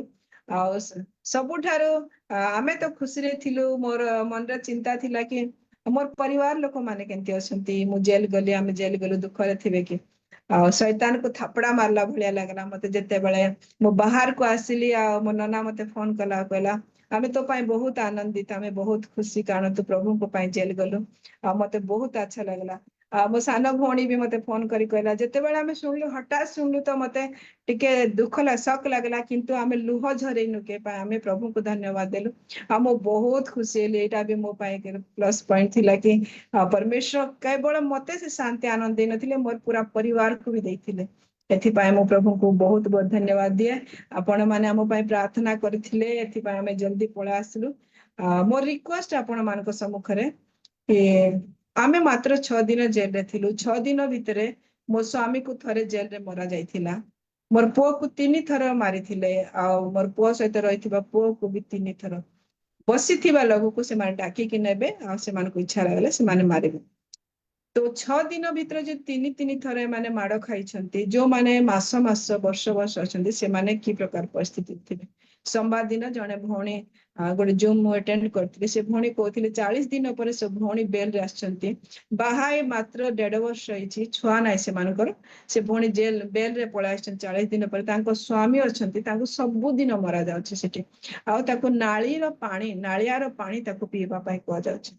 ତ ଆପଣ ମାନଙ୍କ ନିକଟରେ ମୋର ଅନୁରୋଧ କି ଆପଣ ମାନଙ୍କ ଜୁମ୍ ରେ ନିଶ୍ଚୟ ନମ୍ବର 1 ପ୍ରାର୍ଥନା, ଯୋଉ ପରମେଶ୍ୱରଙ୍କ ସେବକ ସେବିକା ମାନେ ଜେଲରେ ଅଛନ୍ତି, ତାଙ୍କ ନିମନ୍ତେ ଆପଣ ମାନେ ପ୍ରାର୍ଥନା କରନ୍ତୁ। ଏହା ମୋର ରିକ୍ୱେଷ୍ଟ। ଆମେ ସୁସ୍ଥ ଅସୁସ୍ଥ ଏ ସମସ୍ତ ବିଷୟ ପାଇଁ ବ୍ୟକ୍ତିଗତ ରୀତିରେ ଆମେ ପ୍ରାର୍ଥନା କରିପାରିବା, କିନ୍ତୁ ଆମର କର୍ତ୍ତବ୍ୟ ରହିଛି ସେମାନଙ୍କ ପାଇଁ ପ୍ରାର୍ଥନା କରିବା ପାଇଁ। କିନ୍ତୁ ଜେଲ ହିଁ ହୁଏ, ବହୁତ କଠିନ। ଯଦି ପରମେଶ୍ୱରଙ୍କ ଉପସ୍ଥିତିରେ କିଏ ରହିବ ନାହିଁ, ତା ପାଇଁ ପାଗଳ ହେଇଯିବେ, ଅସମ୍ଭବ ଜେଲ ଭିତରେ ରହିବା। ଏଥିପାଇଁ ପ୍ରାର୍ଥନା କରନ୍ତୁ ସେମାନଙ୍କ ପାଇଁ। ଏ ପ୍ରେୟର ପଏଣ୍ଟକୁ ଆପଣ ମାନେ ନିଶ୍ଚୟ ପ୍ରତି ସପ୍ତାହରେ କରନ୍ତୁ, ଯେଉଁମାନେ ବହୁତ କଷ୍ଟରେ ଅଛନ୍ତି। ରାଜକୁମାର ୟେଶୁ ଦାସନ ବୋଲିକି ମୁଁ ଆପଣମାନଙ୍କ ଗ୍ରୁପରେ ବି ଛାଡିଥିଲି। 3 ବର୍ଷ କରିବ ହେଇଗଲା, ତାଙ୍କୁ ବେଲ ଏବେ ଯାଏ ମିଳୁନାହିଁ। ତାଙ୍କ ଜୀବନ କି ପ୍ରକାର ଥିବ, ତାଙ୍କ ପରିବାର କି ପ୍ରକାର ଥିବେ। ଆଉ ସେ ବୋଝର ସହିତ ଆପଣ ମାନେ ପ୍ରାର୍ଥନା କରନ୍ତୁ। ମୁଁ ଆପଣ ମାନଙ୍କୁ ଧନ୍ୟବାଦ ଦଉଛି। ଆଉ ପ୍ରଭୁ ମତେ ସୌଭାଗ୍ୟ ଦେଲେ ଜେଲ ଯିବା ପାଇଁ, ସେଠାରେ ତାଙ୍କର ଉପସ୍ଥିତିକୁ ଅନୁଭବ କରେଇଲେ। ମୋ ପାଖରେ ଗୋଟେ କପଡା ଥିଲା, ମୁଁ 6 ଦିନ ଗୋଟେ କପଡା ପିନ୍ଧିଥିଲି। ବର୍ଷା ଦିନ ଆମକୁ ବାହାର ଝାଡୁ କରିବା ପାଇଁ କୁହାହେଲା, ନାଳି ସଫା କରିବା ପାଇଁ କୁହାହେଲା, କିନ୍ତୁ ସେଇଟା ବି ପ୍ରଭୁ ମତେ କଷ୍ଟ ମତେ ଲାଗିନଥିଲା। ପ୍ରଭୁଙ୍କର ଅନୁଗ୍ରହରୁ ପ୍ରଭୁ ମୋ ସାଥିରେ ଥିଲେ, ଏଥିପାଇଁ ମୁଁ ପ୍ରଭୁଙ୍କୁ ସବୁ ବିଷୟ ପାଇଁ ପ୍ରଭୁଙ୍କୁ ମୁଁ କୋଟି କୋଟି କୋଟି ଧନ୍ୟବାଦ ଦଉଛି। ତାଙ୍କ ପରି ପରମେଶ୍ୱର କେହି ନାହାନ୍ତି, ତାଙ୍କ ପରି ଅଦ୍ଭୁତ କାମ କରିବା ପରମେଶ୍ୱର କେହି ନାହାନ୍ତି। ପ୍ରଭୁଙ୍କ ନାମ ଧନ୍ୟ ହଉ। ଆପଣ ମାନେ ସମୟ ଦେଇଥିବାରୁ ଧନ୍ୟବାଦ ସମସ୍ତଙ୍କୁ ପୁନର୍ବାର। ପ୍ରେଜ୍ ଦ ଲର୍ଡ। ବହୁତ ବହୁତ ଧନ୍ୟବାଦ। ଆଉ ଆପଣ ଯୋଉ ସାକ୍ଷ୍ୟ ପ୍ରଦାନ କଲେ, এই ସାକ୍ଷ୍ୟ ଦ୍ୱାରା ପରମେଶ୍ୱର ନିଶ୍ଚୟ ଗୌରବ ପାଇଛନ୍ତି, ଗୌରବ ପାଆନ୍ତୁ। ଆଉ ଯେଉଁମାନେ ପ୍ରଭୁଙ୍କ ନିମନ୍ତେ ତାଡ଼ନା ଦୁଃଖ କଷ୍ଟ ଦେଇ ଯାଆନ୍ତି, ଆଉ ପରମେଶ୍ୱର ସେମାନଙ୍କ ନିମନ୍ତେ ରଖିଛନ୍ତି। ଆଉ ଗୋଟେ ଏଇ ସାକ୍ଷ୍ୟ ଦ୍ୱାରା ଯେ ଆମମାନଙ୍କୁ ମଧ୍ୟ ଗୋଟେ ଭରସା ଗୋଟେ ପ୍ରଦାନ କଲା। ଏଇଟା ଗୋଟେ ଶିକ୍ଷଣୀୟ ଗୋଟେ ଆଶୀର୍ବାଦର ବିଷୟ। ଯେତେବେଳେ ପ୍ରଭୁଙ୍କ ନିମନ୍ତେ ଜଣେ ଲୋକ କଷ୍ଟ ପାଆନ୍ତି, ପ୍ରଭୁ ସେମାନଙ୍କୁ ଛାଡ଼ନ୍ତି ନାହିଁ। ଆଉ ପ୍ରତି ଅବସ୍ଥାରେ ପ୍ରଭୁ ସେମାନଙ୍କର ସାଥେ ରୁହନ୍ତି।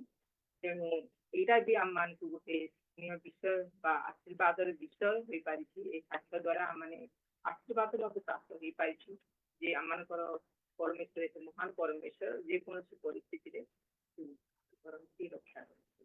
এই ସାକ୍ଷ୍ୟ ଦ୍ୱାରା ଆପଣଙ୍କର ଯେଉଁ ସାକ୍ଷ୍ୟ ସମସ୍ତେ କିଛି ପ୍ରଦାନ କରିଛନ୍ତି, ପ୍ରଭୁଙ୍କର ଗୌରବ ହଉ। ଆପଣ ସାକ୍ଷ୍ୟ ଦେଇଥିବାରୁ ଆପଣଙ୍କୁ ବହୁତ ବହୁତ ଧନ୍ୟବାଦ। ବର୍ତ୍ତମାନ ଆମେ ପ୍ରାର୍ଥନା କରିବା।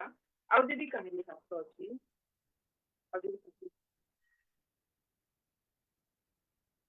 ଠିକ ଅଛି, ଆମେ ପ୍ରାର୍ଥନା କରିବା। ଏ ସମୟ ମଧ୍ୟରେ ମୁଁ ଅନୁରୋଧ କରେ, ଆମମାନଙ୍କ ଗହଣରେ ଅଛନ୍ତି, ଆମମାନଙ୍କର ଦିଦି ଅଛନ୍ତି, ଆଭାମୟ ବିଷୟ ଦିଦି ଅଛନ୍ତି। ପ୍ରେଜ୍ ଦ ଲର୍ଡ ଦିଦି, ମିସେସ୍ ଆଭାମୟ ବିଷୟ। ହ୍ୟାଲୋ। ପ୍ରେଜ୍ ଦ ଲର୍ଡ। ଏ ସମୟରେ ଆପଣଙ୍କୁ ଅନୁରୋଧ କରେ ପ୍ରାର୍ଥନା କରିବା ନିମନ୍ତେ। ବର୍ତ୍ତମାନ ଶୁଣିବାକୁ ପାରିଲେ ଯେଉଁ ସିଷ୍ଟର ଆଜି ଆମମାନଙ୍କୁ ଆଉ ସାକ୍ଷ୍ୟ ପ୍ରଦାନ କରିଛନ୍ତି, ବିଶେଷ କରି ପ୍ରଭୁଙ୍କର ଗୌରବ ହଉ। ଆଉ ସିଷ୍ଟରଙ୍କ ପରିବାର ନିମନ୍ତେ ଆଉ ତାଙ୍କରି ସେବା କାର୍ଯ୍ୟ ନିମନ୍ତେ ବିଶେଷ କରି ପ୍ରଭୁଙ୍କୁ ଧନ୍ୟବାଦ ପ୍ରାର୍ଥନା ଦେବେ।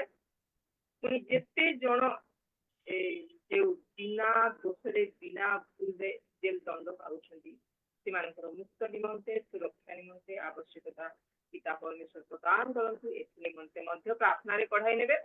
ପୁଣି ବିଶେଷ କରି ପ୍ରାର୍ଥନା କରିବେ ପ୍ରଭୁ ଆଜି ମନୋନୀତ କରିଥିବା ତାଙ୍କରି ଦାସଙ୍କ ନିମନ୍ତେ ଆଉ ଆଣିଥିବା ବାକ୍ୟ ନିମନ୍ତେ ପ୍ରାର୍ଥନାରେ କଢ଼ାଇ ନେବେ।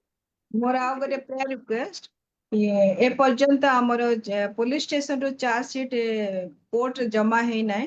ସେମାନେ ଆମ ବିରୁଦ୍ଧରେ ତଦନ୍ତ ଏକାଠି କରିବେ ଆଉ ସେମାନେ ଲେଖିକି ଚାର୍ଜ ସିଟ୍ ଦେବେ। ପ୍ରାର୍ଥନା କରନ୍ତୁ ସେମାନେ ମିଥ୍ୟା ଦୋଷାରୋପ ନ କରନ୍ତୁ, ଆମ ବିରୁଦ୍ଧରେ କିଛି ମିଛ ଦୋଷ ଲଗେଇକି ନ ଲେଖନ୍ତୁ। ପରମେଶ୍ୱରଙ୍କ ଆତ୍ମା ପୋଲିସ ପ୍ରଶାସନର ଜୀବନରେ କାର୍ଯ୍ୟ କରନ୍ତୁ, ସେଥିପାଇଁ ପ୍ରାର୍ଥନା କରିଦେବେ। ଧନ୍ୟବାଦ।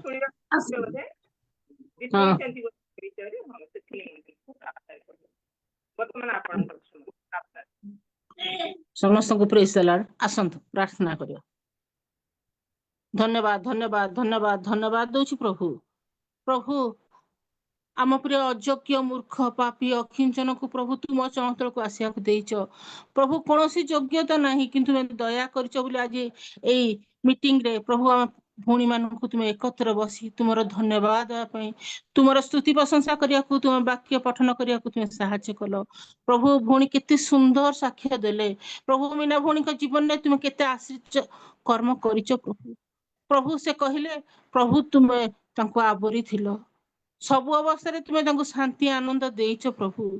ପ୍ରଭୁ ସେଇ ଜେଲ ଗଲେ ମଧ୍ୟ ପ୍ରଭୁ ସେଇ ଜେଲରେ ତୁମେ ତାଙ୍କୁ ସବୁ ପ୍ରକାର ଶାନ୍ତି ଦେଲ ପ୍ରଭୁ।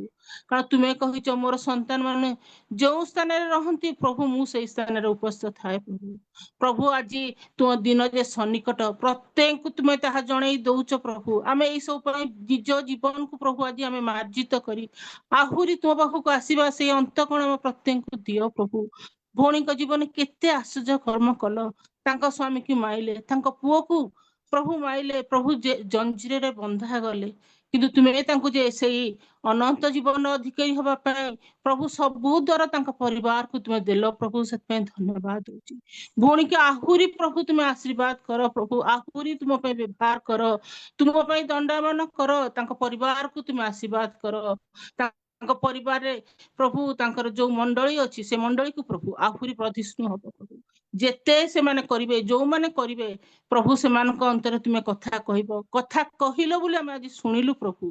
ପ୍ରଭୁ ସେ ସ୍ଥାନରେ ମଧ୍ୟ ସେ ତୁମ ପାଇଁ ସାକ୍ଷୀ ହେଲେ ପ୍ରଭୁ। ପ୍ରଭୁ ସେଇ ସ୍ଥାନରେ ସେ ତୁମ ପାଇଁ ସ୍ତୁତି କଲେ, ତୁମ ପାଇଁ ପ୍ରଭୁ ତୁମର ପାଇଁ ବାକ୍ୟ ପ୍ରଭୁ ଦେଲେ, ଅନ୍ୟମାନଙ୍କୁ ପ୍ରାର୍ଥନା କରିପାରିଲେ। କେତେ କଷ୍ଟରେ ରହି ମଧ୍ୟ ସେ ତୁମ ପାଇଁ ସ୍ତୁତି କରିପାରିଛନ୍ତି, ସେଥିପାଇଁ ଧନ୍ୟବାଦ ଧନ୍ୟବାଦ ଧନ୍ୟବାଦ ଦଉଛି ପ୍ରଭୁ। ସେ ଭଉଣୀଙ୍କ ପରିବାରକୁ ଆଶୀର୍ବାଦ କର। ତାଙ୍କର ସାନ ଶିଶୁର ଦେହ ଅସୁସ୍ଥ ଥିଲା, ତାକୁ ମଧ୍ୟ ତୁମେ ସୁସ୍ଥ ଦେଇଥିବ, କାରଣ ତୁମେ ହଉଛ ସବୁର ସବୁ ପ୍ରଭୁ, ଆରୋଗ୍ୟ କରି ତୁମେ ଈଶ୍ୱର ପ୍ରଭୁ। ଆମେ ଏ ବିଶ୍ୱାସରେ ତୁମେ ଚଞ୍ଚଳ ପଡିଛୁ, ତୁମେ ଦୟା କର ପ୍ରଭୁ। ତାଙ୍କ ପରିବାରକୁ ଆଶୀର୍ବାଦ କର, ଦୁଇ ସନ୍ତାନକୁ ତୁମେ ଆଶୀର୍ବାଦ କର, ଭାଇଙ୍କ ଜୀବନରେ ତୁମେ ଆହୁରି ତୁମ ପାଇଁ ବ୍ୟବହାର କର ପ୍ରଭୁ। ଯୋଉ ସ୍ଥାନରେ ରହିଛନ୍ତି ସବୁ ଭାର ତୁମେ ତାଙ୍କର ନିଅ ପ୍ରଭୁ। ତାଙ୍କ ପରିବାରକୁ ତୁମରି ଦୂତମାନଙ୍କ ଦ୍ୱାରା ଆବରି ସୁରକ୍ଷା ଦଉଛ, ସେଥିପାଇଁ ଧନ୍ୟବାଦ। ତାଙ୍କ ମଣ୍ଡଳୀକୁ ଆହୁରି ବର୍ଦ୍ଧିଷ୍ଣୁ କର, ଅନେକ ଆତ୍ମା ତୁମ ପାଖକୁ ଆସିବେ, କାରଣ ଶେଷ ଦିନ ଆସିଯାଇଛି ପ୍ରଭୁ। ପ୍ରଭୁ ଆମେ ଯୋଉ ସବୁ ଲକ୍ଷଣ ଦେଖୁଛୁ ସବୁ ଗୋଟେ ଗୋଟେ ଲକ୍ଷଣର ଚିହ୍ନ ପ୍ରଭୁ। ପ୍ରଭୁ ଆମେ ସେଥିପାଇଁ ତୁମ ଚରଣ ତଳେ ପଢିଛୁ ପ୍ରଭୁ। ଭଉଣୀକି ତୁମେ ଦୟା କର ପ୍ରଭୁ। ସେ ଯୋଉ ନିବେଦନ କଲେ ତାଙ୍କ ଚାର୍ଜ ସିଟ୍ ଡିପୋଜିଟ୍ ହେଇନି ପ୍ରଭୁ, ସେମାନେ ଯେପରି ମିଥ୍ୟା ଆରୋପ ନ ଦିଅନ୍ତୁ ପ୍ରଭୁ। ତୁମେ ଜାଣ ସେମାନେ ସେଇ ଗଭର୍ଣ୍ଣମେଣ୍ଟ କଥାରେ ପଡି ପ୍ରଭୁ, ପୋଲିସ ପ୍ରଶାସକ ପ୍ରଭୁ ମିଥ୍ୟା ଆରୋପ ଦଉଛନ୍ତି, ମିଥ୍ୟା କଥା କହୁଛନ୍ତି, ଭାଇଙ୍କୁ ମଧ୍ୟ ସେଇ ପ୍ରକାର ଫସେଇଛନ୍ତି ପ୍ରଭୁ। କିନ୍ତୁ ତୁମେ ସବୁର କର୍ତ୍ତା ତୁମେ ପ୍ରଭୁ, ତୁମେ ଆଜ୍ଞା ନ କଲେ କିଛି ହବନି ପ୍ରଭୁ। ସେମାନେ ଯେତେ କଲେ ବି ପ୍ରଭୁ ସବୁ କାର୍ଯ୍ୟ ତାଙ୍କର ପ୍ରଭୁ ଧୂଳିସାତ ହବ ପ୍ରଭୁ। ସେଇ ମନ୍ଦ ଲୋକମାନଙ୍କର ମନ୍ଦ ଚିନ୍ତାକୁ ତୁମେ ବାନ୍ଧ ପ୍ରଭୁ। ତୁମେ ଆହୁରି ସେଇ ସ୍ଥାନରେ ତୁମେ ଉପସ୍ଥ ରହି ସବୁ କାର୍ଯ୍ୟ କର। ଭଉଣୀକୁ ଆହୁରି ଶକ୍ତିରେ ପରିପୂର୍ଣ୍ଣ କର। ଯୋଉମାନେ ଅବିଯାଏ ଜେଲରେ ଅଛନ୍ତି, ଯୋଉମାନେ ଅବିଯାଏ ସେଇ କଷ୍ଟ ଭିତରେ ରହିଛନ୍ତି, ସେମାନଙ୍କୁ ଉଦ୍ଧାର କର, ତାଙ୍କ ପାଇଁ ଦ୍ୱାର ଖୋଲ ପ୍ରଭୁ। ସେମାନେ ଯେପରି ପ୍ରଭୁ ବାହାରି ପାରିବେ ସେ ଜେଲରୁ, ତାର ଦ୍ୱାର ତୁମେ ଖୋଲ ପ୍ରଭୁ। ଯୋଉମାନେ କଷ୍ଟରେ ଅଛନ୍ତି ସେମାନଙ୍କୁ ତୁମେ ଉଦ୍ଧାର କର ପ୍ରଭୁ। ସେଇ ଯୋଉମାନେ ପ୍ରଭୁ ଏଇ ଦୁଃଖ ଦେଇଛନ୍ତି ସେଇମାନଙ୍କୁ ତୁମେ ପରିବର୍ତ୍ତନ କର। ସେଇ ପ୍ରଭୁ ଶିବସେନା ଆଉ ସେଇ ପ୍ରଭୁ RSS ବାଲା ପ୍ରଭୁ ଯୋଉ ପ୍ରକାର କାର୍ଯ୍ୟ କରୁଛନ୍ତି ସମସ୍ତେ ଚିନ୍ତିତ, କିନ୍ତୁ କେବଳ ତୁମେ ପ୍ରଭୁ। ସବୁ ଅବସ୍ଥାରେ ଆମେ ତୁମକୁ ପ୍ରଥମ ସ୍ଥାନ ଦେଇ ଚାଲିଲେ ପ୍ରଭୁ ତୁମେ ସବୁ କରିବ। କାରଣ ଯେପରି ଶିକ୍ଷା ଦେଲେ ପ୍ରଭୁ ଦାନିଏଲକୁ ପ୍ରଭୁ ସେଇ ସ୍ଥାନରେ ସାକ୍ଷୀ ହେଲେ, ସିଂହ ଗାତରେ ପଡିକି ମଧ୍ୟ ତୁମ ପାଇଁ ସାକ୍ଷୀ ହେଲେ, ସେଇପରି ଭଉଣୀକୁ ଆହୁରି ଶକ୍ତିରେ ପରିପୂର୍ଣ୍ଣ କର। ତାଙ୍କ ପରିବାରକୁ ଆଶୀର୍ବାଦ କର, ତାଙ୍କ ମିନିଷ୍ଟ୍ରିକୁ ଆଶୀର୍ବାଦ କର, ତାଙ୍କ ମଣ୍ଡଳୀକୁ ଆଶୀର୍ବାଦ କର। ତାଙ୍କ ମଣ୍ଡଳୀର ପ୍ରତ୍ୟେକ ଦାସ ଦାସୀ ମାନଙ୍କୁ ତୁମେ ଦୟା କର, ତୁମ ପାଇଁ ସାକ୍ଷୀ ହେବେ ଭୂତ ଏଇ କାର୍ଯ୍ୟ କରିବାକୁ ତୁମେ ସାହାଯ୍ୟ କର ପ୍ରଭୁ। ଆହୁରି ନିବେଦନ କରୁଛି ଯୋଉ ଭଉଣୀ ଆଜି ବାକ୍ୟ ନେଇ ଆସିଛନ୍ତି ତୁମେ ତାଙ୍କୁ ଆଶୀର୍ବାଦ କର, ତାଙ୍କୁ ଲୁଚାଅ, ତାଙ୍କ ମୁଖ ଦ୍ୱାରା ତୁମେ ଆମକୁ ବାକ୍ୟ ଦିଅ ପ୍ରଭୁ। ପ୍ରଭୁ ଦିନ ପ୍ରଭୁ ସରି ଆସୁଛି ପ୍ରଭୁ, ଏ ବାକ୍ୟର ଅଭାବ ପଡିବାକୁ ଆସୁଛି ପ୍ରଭୁ। ଏଇ ସମୟରେ ପ୍ରଭୁ ଆମେ ଯେପରି ଆହୁରି ତୁମକୁ ଧରି ଚାଲିବୁ, ଏଇ ବାକ୍ୟ ଭିତରେ ପ୍ରଭୁ ଧରିକି ତୁମକୁ ପ୍ରଭୁ ପ୍ରଥମ ସ୍ଥାନ ଦେଇ ଚାଲିବୁ, ସେଇ ପ୍ରକାର ପ୍ରତ୍ୟେକଙ୍କୁ ଦୟା କର। ଏଇ ସମସ୍ତଙ୍କର ପ୍ରଭୁ ତୁମେ ସହବର୍ତ୍ତୀ ପ୍ରଭୁ ଯୀଶୁଙ୍କ ନାମରେ ଛୋଟ ଭିକ୍ଷା ମାଗୁଛି, ଆମେନ୍। ଧନ୍ୟବାଦ ଆପଣଙ୍କୁ ମସ୍ତ ବିଷୟ ପ୍ରଭୁ ଧନ୍ୟବାଦ ଦେଇଛନ୍ତି, ଅନୁରୋଧ ମଧ୍ୟ ରଖିଛନ୍ତି। ପ୍ରଭୁ ଆପଣଙ୍କୁ ଆଶୀର୍ବାଦ କରନ୍ତୁ। ବର୍ତ୍ତମାନ ବାକ୍ୟ ଶୁଣିବାର ସମୟ, ଆଉ ଆମେ ପ୍ରତ୍ୟେକ ମଞ୍ଜୁର ହେବା, କାରଣ ବାକ୍ୟ କେବଳ ବାକ୍ୟ ଆମକୁ ବଳବାନ କରେ ଆଉ ଆତ୍ମିକ ଦିଗକୁ ଆମକୁ ପଢାଇଥାଏ। ତେବେ ବର୍ତ୍ତମାନ ବାକ୍ୟ ପରିବେଷଣ କରିବେ ପ୍ରଭୁଙ୍କର ପ୍ରିୟ ଦାସୀ, କେତେ ଜଣ ଜାଣନ୍ତି କେତେ ଜଣ ଜାଣନ୍ତି ନାହିଁ। ଆଉ ସେ ଜଣେ ଲେଖିକା ଅଟନ୍ତି ଶୁଣିଥିଲୁ, ଆଉ ଜଣେ ପ୍ରିଚର ବି ବିଭିନ୍ନ ଜୁନ୍ ମାନଙ୍କରେ ପ୍ରଭୁଙ୍କର ବାକ୍ୟ ଦେଇ ଆସୁଅଛନ୍ତି। ଆମ ଏଇ ଓମେନ୍ ଫେଲୋସିପରେ ବି ଗୋଟାଏ ଥର ବାକ୍ୟ ଦେଇ ଆମକୁ ଉତ୍ସାହିତ କରିଦେଇଛନ୍ତି, ଆଉ ତମ ପରାମର୍ଶ ଦେଇଛନ୍ତି, ଆମମାନଙ୍କୁ ବାକ୍ୟରେ ପଢି ନେଇଛନ୍ତି। ବର୍ତ୍ତମାନ ମଧ୍ୟ ପ୍ରଭୁ ତାଙ୍କରି ପ୍ରିୟ ଦାସୀଙ୍କୁ ଆଜି ମନୋନୀତ କରିଛନ୍ତି ତାଙ୍କରି ବାକ୍ୟକୁ ଆମମାନଙ୍କ ମଧ୍ୟରେ ବ୍ୟାଖ୍ୟା କରିବା ନିମନ୍ତେ। ତେବେ ଏହି ସମୟ ମଧ୍ୟରେ ବାକ୍ୟ ପରିବେଷଣ କରିବା ନିମନ୍ତେ ମୁଁ ଆହ୍ୱାନ କରେ, ଆମମାନଙ୍କ ଗହଣରେ ଅଛନ୍ତି ଜେମ୍ସ ଆଣ୍ଟି, ଆପଣ ଆସନ୍ତୁ ବାକ୍ୟ ଦ୍ୱାରା ଆମମାନଙ୍କୁ ପଢେଇ ନିଅନ୍ତୁ। ଏ ସମୟ ଅଛି ଆପଣଙ୍କ।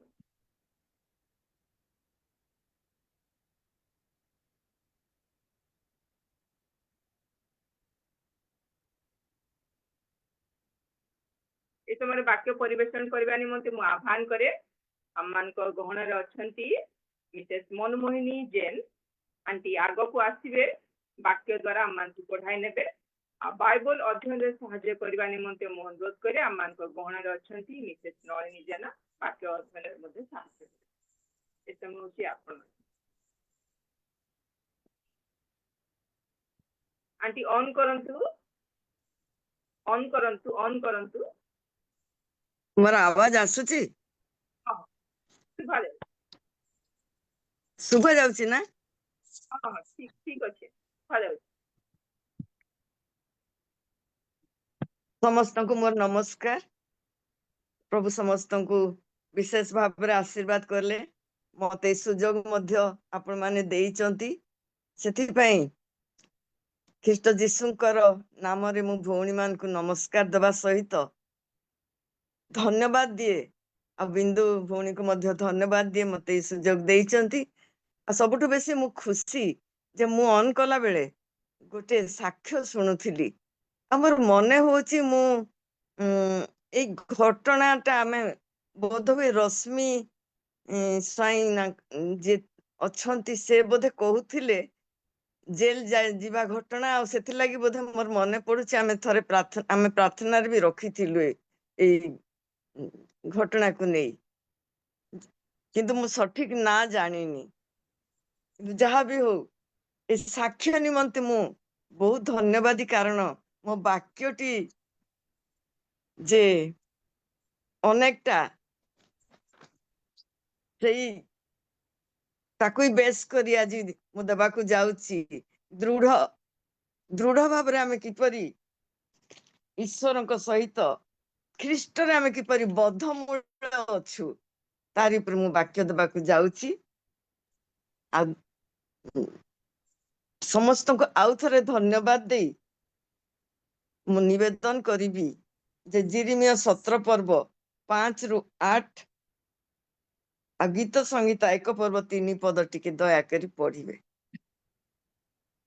सदा प्रभु यही कथा कहती जो मनुष्य मनुष्य उपरे निर्भर करे और मांस को आपणर बाहु करे आउ जार हृदय सदाप्रभु निकट दूर को जाए से शापग्रस्त से मरुभूमि स्थित झाऊ वृक्ष तुल्य हेब मंगल उपस्थित हेबा बेले से देखिबो नाही मात्र प्रांतर सुस्थ स्थान रे निवासी विहीन लवण भूमि रे वास करिबो जो मनुष्य सदाप्रभु उपरे निर्भर करे पुणी सदाप्रभु जार विश्वास भूमि अटंती से धन्य कारण से जल निकटरे रोपित और नदी कूल विस्तृत मूल वृक्ष तुल्य हेब और ग्रीष्म उपस्थित हेबा बेले से भय करिबो नाही मात्र ताहार पत्र सतेज हेब आ अनावृष्टिर वर्ष रे से चिंतित हेब नाही किबा ताहार फल फलिबार निवृत्त हेब नाही गीत संहिता 1 रो 3 पद पढ़िबा सेठारे ए प्रकार लिखा जाए जो वृक्ष जलस्रोत निकटरे रोपित जे स्व समय फल उत्पन्न करे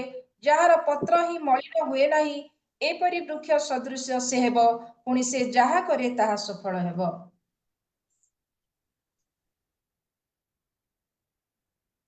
ईश्वर को वाक्य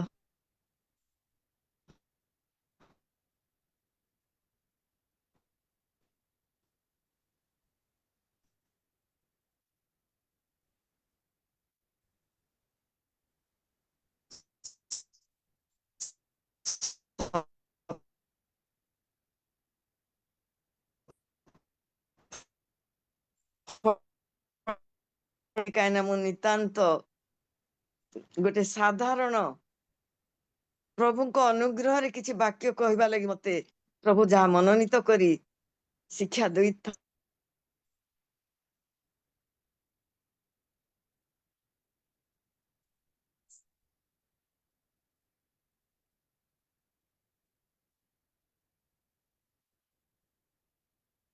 चालना रे वाक्य दौथुबा प्रकृत शिक्षा हमर मु जाने नहीं बिंदु भौणी कहबे केते जण पारमार्थिक ट्रेनिंग नहीं कि एथिरे वाक्य दियंती तेबे आजिर जो वाक्यटी मु प्रस्तुत कली आ साक्ष्य जतले सुनुथिली सेतबे मोर मने होउथिला जे जो साक्ष्यटी दिया जाउची प्रकृत रे तांकर चेर କେତେ ଗଭୀରକୁ ଯାଇଛି। ଆମେ ଆଜି ବାକ୍ୟ ଯୋଉଟା ଆଲୋଚନା କଲୁ ପଢିଲୁ ଯେ ଯାହାର ଚେର ଯେତେ ଗଭୀରକୁ ଯାଇଛି, ଯାହାର ଚେର ଯେତେ ବିସ୍ତୃତ ଅଞ୍ଚଳକୁ ଖେଳେଇ ହେଇକି ରହିଛି, ଯିଏ ଦୃଢ ଭାବରେ ଭୂମିକୁ ଜାବୁଡିକି ଧରିଛି, ସେଇ ଗଛ କେବେ ପଡିବ ନାହିଁ। ଆପଣ ମାନେ ସମସ୍ତେ ଦେଖୁଥିବେ, ଜାଣୁଥିବେ, ଗୋଟେ ଆମ୍ବ ଗଛ, ବର ଗଛ, ଅଶ୍ୱତ୍ଥ ଗଛ, ଏମାନେ କେବେ ମଧ୍ୟ ଉପୁଡି ପଡନ୍ତି ନାହିଁ। ଏମାନେ ଶକ୍ତ ଭାବରେ ଏମାନଙ୍କର ଚେର ଭୂମିକୁ ଜାବୁଡିକି ଧରିଥାଏ।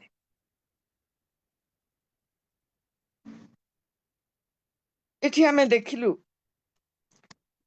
ଗୋଟେ ନଦୀ କୂଳର ବୃକ୍ଷ ବିଷୟରେ ଗୀତ ସଂହିତା 1 ପର୍ବ 3 ପଦରେ ଲେଖାଯାଏ, ଜଳ ସ୍ରୋତ ନିକଟରେ ରୋପିତ। ଯୋଉ ଗଛଟି ଜଳ ସ୍ରୋତ ନିକଟରେ ରୋପିତ, ଚେର ବହୁତ ଗଭୀରକୁ ଚାଲିଯାଏ। ଉତ୍ତମ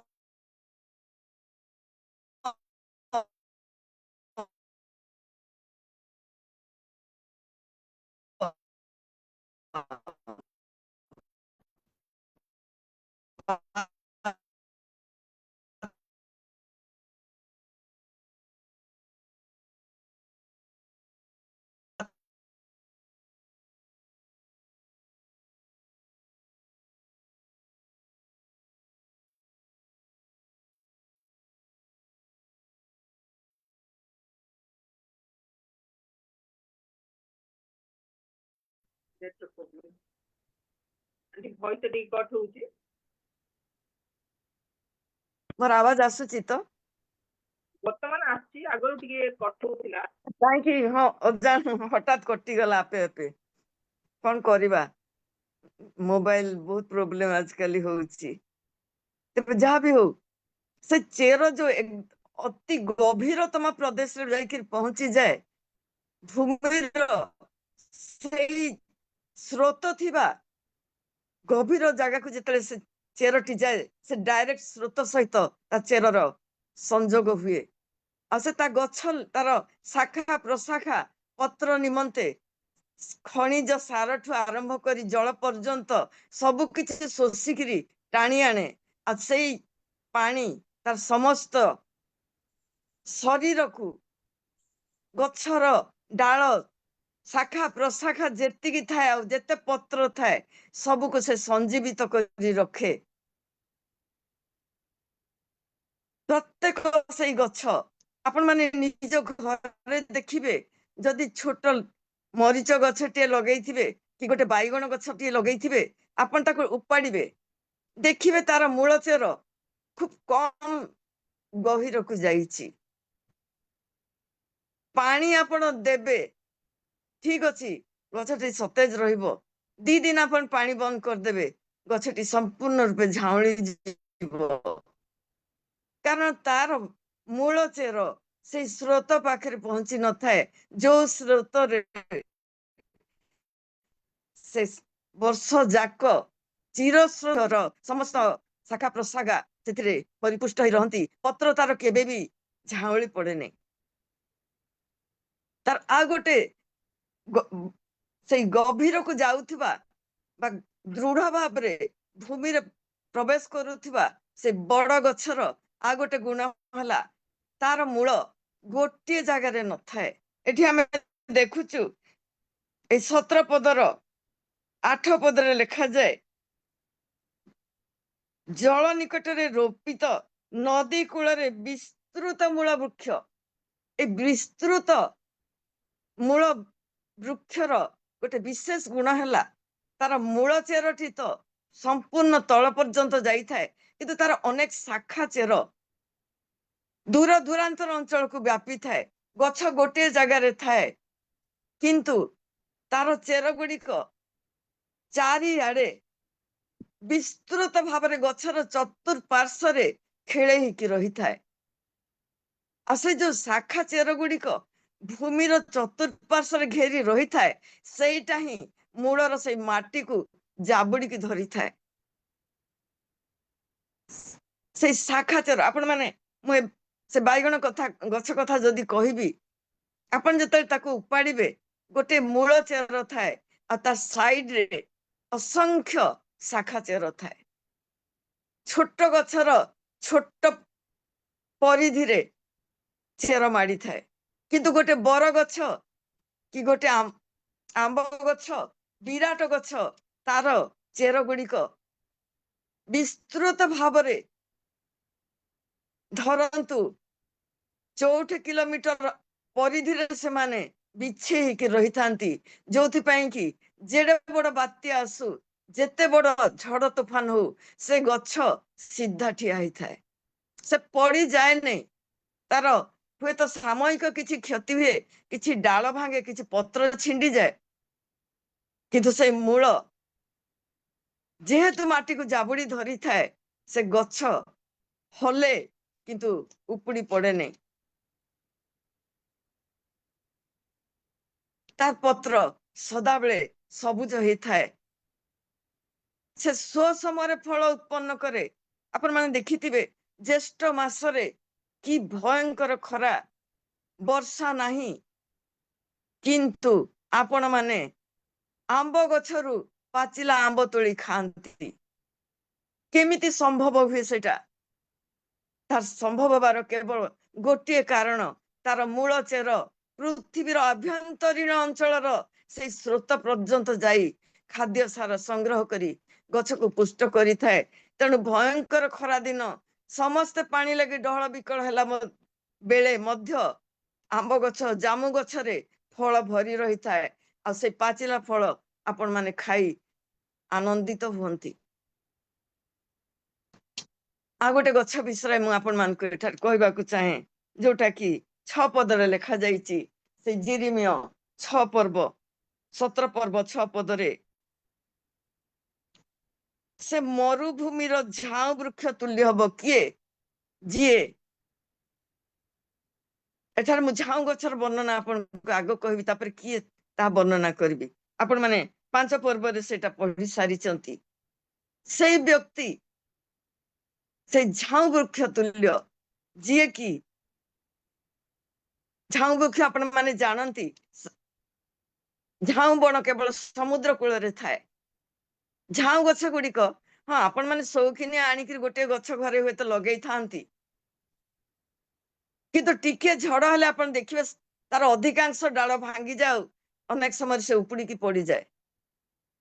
ତାର କାରଣ ହେଲା ଏ ଝାଉଁ ବଣ ସମୁଦ୍ର କୂଳରେ ଥାଏ, ଆଉ ସମୁଦ୍ର କୂଳରେ ଆପଣ ଯେତେ ଗଭୀରକୁ ଖୋଳନ୍ତୁ କେବଳ ବାଲି ପାଇବେ, ମାଟି ପାଇବେନି। ଆପଣ ଖୋଳନ୍ତୁ, ଯେତେ ଭିତରକୁ ଖୋଳିବେ କେବଳ ବାଲି ଥାଏ।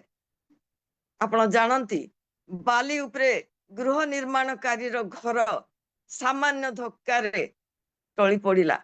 ଯୋଉ ଏ ଝାଉଁ ଗଛର ଅବସ୍ଥା ମଧ୍ୟ ସେହିପରି, ଯେହେତୁ ସେ ବାଲି ଉପରେ ତାର ଚେରକୁ ମାଡିଥାଏ, ତାର ବି ମୂଳ ଯାଇଥାଏ ତଳକୁ, ସେ ଲବଣ ଜଳ ପର୍ଯ୍ୟନ୍ତ ହୁଏତ ସେ ଛୁଇଁଥାଏ, କିନ୍ତୁ ବାଲି ଉପରେ ସେ ତାର ଆସ୍ଥାନ ଜମାଇଥାଏ। ତା ଚେର ଯେତେ ବାଟକୁ ଯାଉ କେବଳ ବାଲିକୁ ସେ ଜାବୁଡି ଧରିଥାଏ, ଶକ୍ତ ମାଟି ନଥାଏ ତାର। ସେ ଶକ୍ତ ମାଟି ନଥିବାରୁ ଯେତେବେଳେ ଝଡ ପବନ ହୁଏ, ଦେଖିବେ ସମୁଦ୍ର କୂଳରେ ଅସଂଖ୍ୟ ଝାଉଁ ବୃକ୍ଷ ଉପୁଡିକିରି ପଡିଥାଏ, କାରଣ ବାଲି ଉପରେ ଥିବା ଗଛଟିର ଗ୍ରିପ ନେଇପାରେନି। ତାର ଚେର ବାଲି ଉପରେ ଥିବାରୁ ବାଲି ଉପରୁ ସେ ଅତି ହୁଗୁଳା ହେଇକି ସେ ଗଛଟି ଓଲଟି ପଡେ। ଯୋଉମାନେ ଈଶ୍ୱରଙ୍କ ଉପରେ ବିଶ୍ୱାସ ଭରସା କରନ୍ତିନି, ଯୋଉମାନେ ମନୁଷ୍ୟ ଉପରେ ନିର୍ଭର କରନ୍ତି, ଏଠାରେ ଲେଖାଯାଇଛି ମନୁଷ୍ୟ ଉପରେ ଯୋଉମାନେ ନିର୍ଭର କରନ୍ତି, ସଦା ପ୍ରଭୁଙ୍କ ଠାରୁ ଯୋଉମାନଙ୍କର ଦୂରତ୍ୱ ଯେତେ ଦୂର, ସେମାନେ ସେତେ ଏଇ ଝାଉଁ ବୃକ୍ଷ ତୁଲ୍ୟ ହେବେ। କିନ୍ତୁ ଆପଣ ମାନେ ଦେଖିବେ 8 ପର୍ବରେ ଯୋଉ ବିଷୟଟି ଲେଖା ଯାଇଛି, ଯେ ଶକ୍ତ ଭାବରେ ଭୂମିକୁ ଧରି ରଖିଛି ସେ ହବ ସେଇ 7 ପଦରେ ଯୋଉ ଶେଷ ଧାଡ଼ିରେ ଲେଖା ଯାଇଛି, ସଦାପ୍ରଭୁ ଯାହାର ବିଶ୍ୱାସ ଭୂମି ସେ ଲୋକ ଧନ୍ୟ। ତାର ଚେର ଗଭୀର ଭାବରେ ଭୂମିକୁ ଧରିଲା ପରି ଜଣେ ସତ୍ୟ ଭାବରେ ବିଶ୍ୱାସୀ ଈଶ୍ୱରଙ୍କୁ ଧରି ରଖିଥାଏ। ଆମେ ଅଳ୍ପ ସମୟ ଆଗରୁ ଶୁଣୁଥିଲୁ ସେ ଭଉଣୀଙ୍କର ସାକ୍ଷ୍ୟ। ସେମାନେ ବିଶ୍ୱାସରେ ଦୃଢ ଥିଲେ, ତାଙ୍କର ଚେର ଗଭୀରତମ ପ୍ରଦେଶକୁ ଯାଇଥିଲା। ସେମାନେ ଝାଉଁଳି ପଡି ନଥିଲେ, ହତାଶ ହେଇ ନଥିଲେ, ଭାଙ୍ଗି ପଡି ନଥିଲେ, ତାଙ୍କ ଆଖିରେ ଲୁହ ଝରି ନଥିଲା। ଲବଣ ଭୂମିର ଝାଉଁ ବୃକ୍ଷ ତୁଲ୍ୟ ସେମାନେ ହେଇ ନଥିଲେ। ସେମାନେ କୌଣସି ମନୁଷ୍ୟ ଉପରେ ନିର୍ଭର କଲେ ନାହିଁ, ପ୍ରଶାସନିକୁ ସେମାନେ ପିଠି ଦେଲେନି ତାଙ୍କର ମୁକ୍ତି ନିମନ୍ତେ। ଜେଲରଙ୍କ ପାଖରେ କାନ୍ଦି କାନ୍ଦି ସାହାଯ୍ୟ ଭିକ୍ଷା କଲେନି। ତାଙ୍କର ସମସ୍ତ ବିଶ୍ୱାସ ଈଶ୍ୱରଙ୍କ ଉପରେ ସ୍ଥିର ଭାବରେ ଥିଲା। ମତେ ଆଜି ଆଶ୍ଚର୍ଯ୍ୟ ଲାଗୁଛି ମୋର ବାକ୍ୟ ପ୍ରସ୍ତୁତି ଆଉ ଭଉଣୀଙ୍କ ସାକ୍ଷ୍ୟର ଏତେ ସମାନତା କେମିତି ହେଲା। ମୁଁ ଜାଣିନଥିଲି ସେ ଆଜି ସାକ୍ଷ୍ୟ ଦେବେ। ସେ ଭଉଣୀ ବି ଜାଣିନଥିବେ ଯେ ମୁଁ ଆଜି ଏଇ ବାକ୍ୟ ଦେବି। ଈଶ୍ୱର ସବୁ ଜାଣନ୍ତି। ଆମ ପାଇଁ ଗୋଟେ ଆଜି ସାକ୍ଷ୍ୟ ଭରା ବାକ୍ୟ ମତେ ଆଜି ମିଳିଲା ଦେବା ଲାଗି। ଆମେ କାହା ଉପରେ ଦୃଢ ହେଇକି ଅଛୁ ମୋ ପ୍ରିୟ ମାନେ? ଆମର ଚେର ଆଜି କୋଉ ଭୂମିକୁ ଶକ୍ତ ଭାବରେ ଧରିଛି? ଆମେ କଣ ବଦ୍ଧମୂଳ ହେଇ ଈଶ୍ୱରଙ୍କର ସେଇ ଶକ୍ତିରେ ଜଗତ ଉପରେ ଠିଆ ହେଇଛୁ କି? ନା ବାଲି ଉପରେ ଆମେ ଆଜି ଆମର ଚେର ରଖିଛୁ? ଯଦି ଆମେ ସେଇ ଶକ୍ତ ମୂଳ, ବିସ୍ତୃତ ମୂଳ ଆମର ଗଭୀରତମ ପ୍ରଦେଶକୁ ଯାଇଛି, ଆମକୁ କେହି ଟଳେଇ ପାରିବେନି। ଆମ ଆଖିରେ ଲୁହ ଝରିବନି, ଓଲଟି ଆମ ମୁଖରୁ ପ୍ରଶଂସାର ଗୀତ ବାହାରିବ। ପାଉଲ ଶିଲା ମଧ୍ୟ କି ଅବସ୍ଥାରେ ଥିଲେ? ରାତି ଅଧରେ ସେମାନେ ଗୀତ ଗାଉଥିଲେ, ପ୍ରଶଂସା କରୁଥିଲେ। ହୁଏତ ଭଉଣୀଙ୍କ ସମୟରେ ସେ ସୁଯୋଗ ସେମାନେ ପାଇଲେନି। ସେମାନେ ଗୀତ ଗାଇ ଉଚ୍ଚ ସ୍ୱରରେ ପ୍ରାର୍ଥନା କରିବାର ସୁଯୋଗ ତାଙ୍କ ହାତରୁ ଛଡେଇ ନିଆଗଲା, କିନ୍ତୁ ବିଶ୍ୱାସରେ ସେମାନେ ଟଳମଳ ହେଲେନି, କାରଣ ତାଙ୍କ ଚେର ସେଇ ଗଭୀରତମ ପ୍ରଦେଶକୁ ଯାଇ ସାରିଛି। ମାଡରେ, ଗାଳିରେ, ଆଘାତରେ, ଲଜ୍ଜାକର ପରିସ୍ଥିତିରେ, ଅପମାନରେ ଡାଳ ପତ୍ର କିଛି ଝଡି ପଡିବ, କିଛି ବାଧା ଲାଗିବ, କିନ୍ତୁ ଗଛ ପ୍ରାୟ ବିଶ୍ୱାସୀ ଠିଆ ହେଇଥିବ।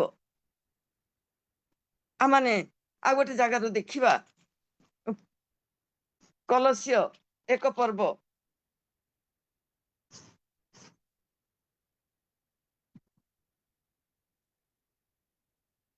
23 ପଦରେ ଲେଖାଯାଏ। କଲସ୍ୟ 1 ପର୍ବ 23 ପଦରେ, ତୁମ୍ଭେମାନେ ଯେବେ ବିଶ୍ୱାସରେ ବଦ୍ଧମୂଳ ଓ ଅଟଳ ରହି ସୁସମାଚାରରେ ନିହିତ ଭରସାରୁ ବିଚଳିତ ନ ହୁଅ, ତାହେଲେ ନିଶ୍ଚୟ ଏଇ ସବୁ ଫଳ ପାଇବ।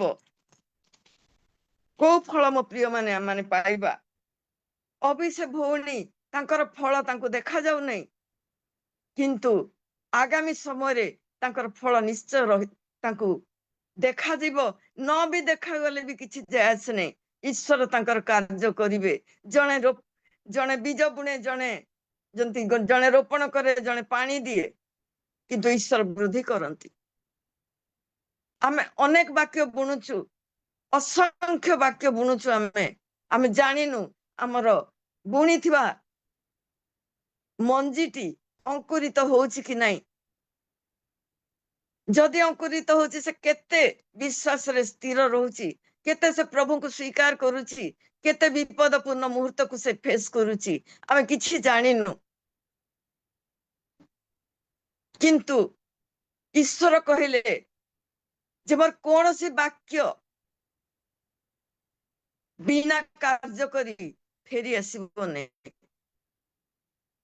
ମୋର ବୀଜ ଗୁଡିକ ଯୋଉଠି ପଡିବ ସେ ନିଶ୍ଚୟ ଅଙ୍କୁରିତ ହବ, ଆଉ ସେ ନିଶ୍ଚୟ ବୃକ୍ଷରେ ପରିଣତ ହବ। ତାର ଜଳର ଅଭାବ ହବ ନାହିଁ, ତାର କୌଣସି ବିଷୟ ଅଭାବ ହବ ନାହିଁ, କାରଣ ଈଶ୍ୱର ତାକୁ ବୃଦ୍ଧି କରିବେ। ଆମର କାମ ହେଲା ଆମମାନେ କେବଳ ବୃକ୍ଷ ରୋପଣ କରିବା, ମଞ୍ଜି ବୁଣିବା। ଆମର କାମ ହେଲା ମଞ୍ଜି ବୁଣିବା, ଆଉ ଅପେକ୍ଷା କରିବା ନାହିଁ ଯେ ଫଳ କଣ ହଉଛି, କାରଣ ଫଳ ବୃଦ୍ଧି କରିବା ଲାଗି ଈଶ୍ୱର ତାଙ୍କର ଲୋକମାନଙ୍କୁ, ଅନ୍ୟ ଲୋକମାନଙ୍କୁ ରଖିଛନ୍ତି। କ୍ଷମା କରି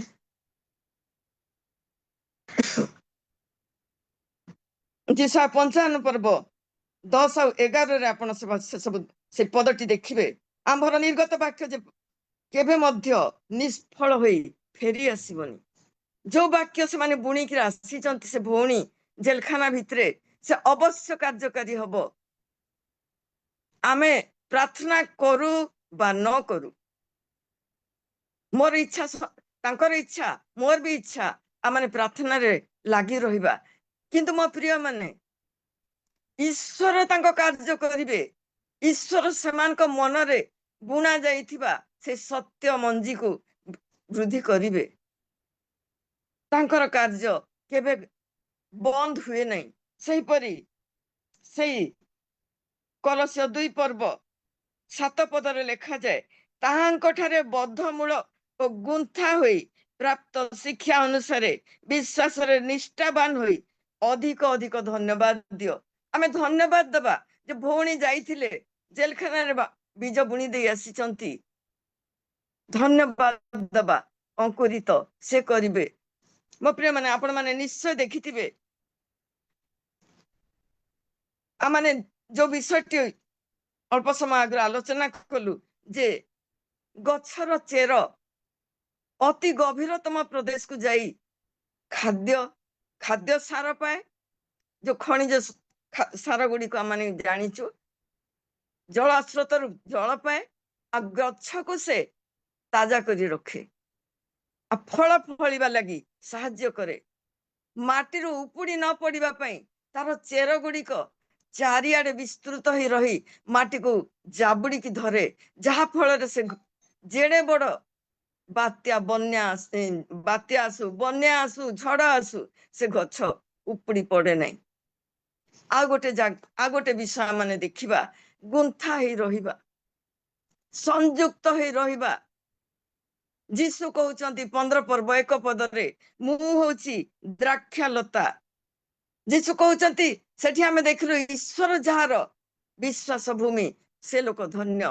ଯୋଉ ଭୂମିରେ ଯୋଉ ବିଶ୍ୱାସ ରୂପ ଈଶ୍ୱର ରୂପୀ ଭୂମିକୁ ଯେତେବେଳେ ଗୋଟେ ଚେର ଯାଉଛି, ସେ ତାକୁ ଜାବୁଡି ଧରୁଛି। ଏଠି ଆମେ ଦେଖିବା ଯୀଶୁ କହୁଛନ୍ତି, ମୋ ସାଙ୍ଗେ ତୁମେ ଗୁନ୍ଥି ହେଇ ରୁହ।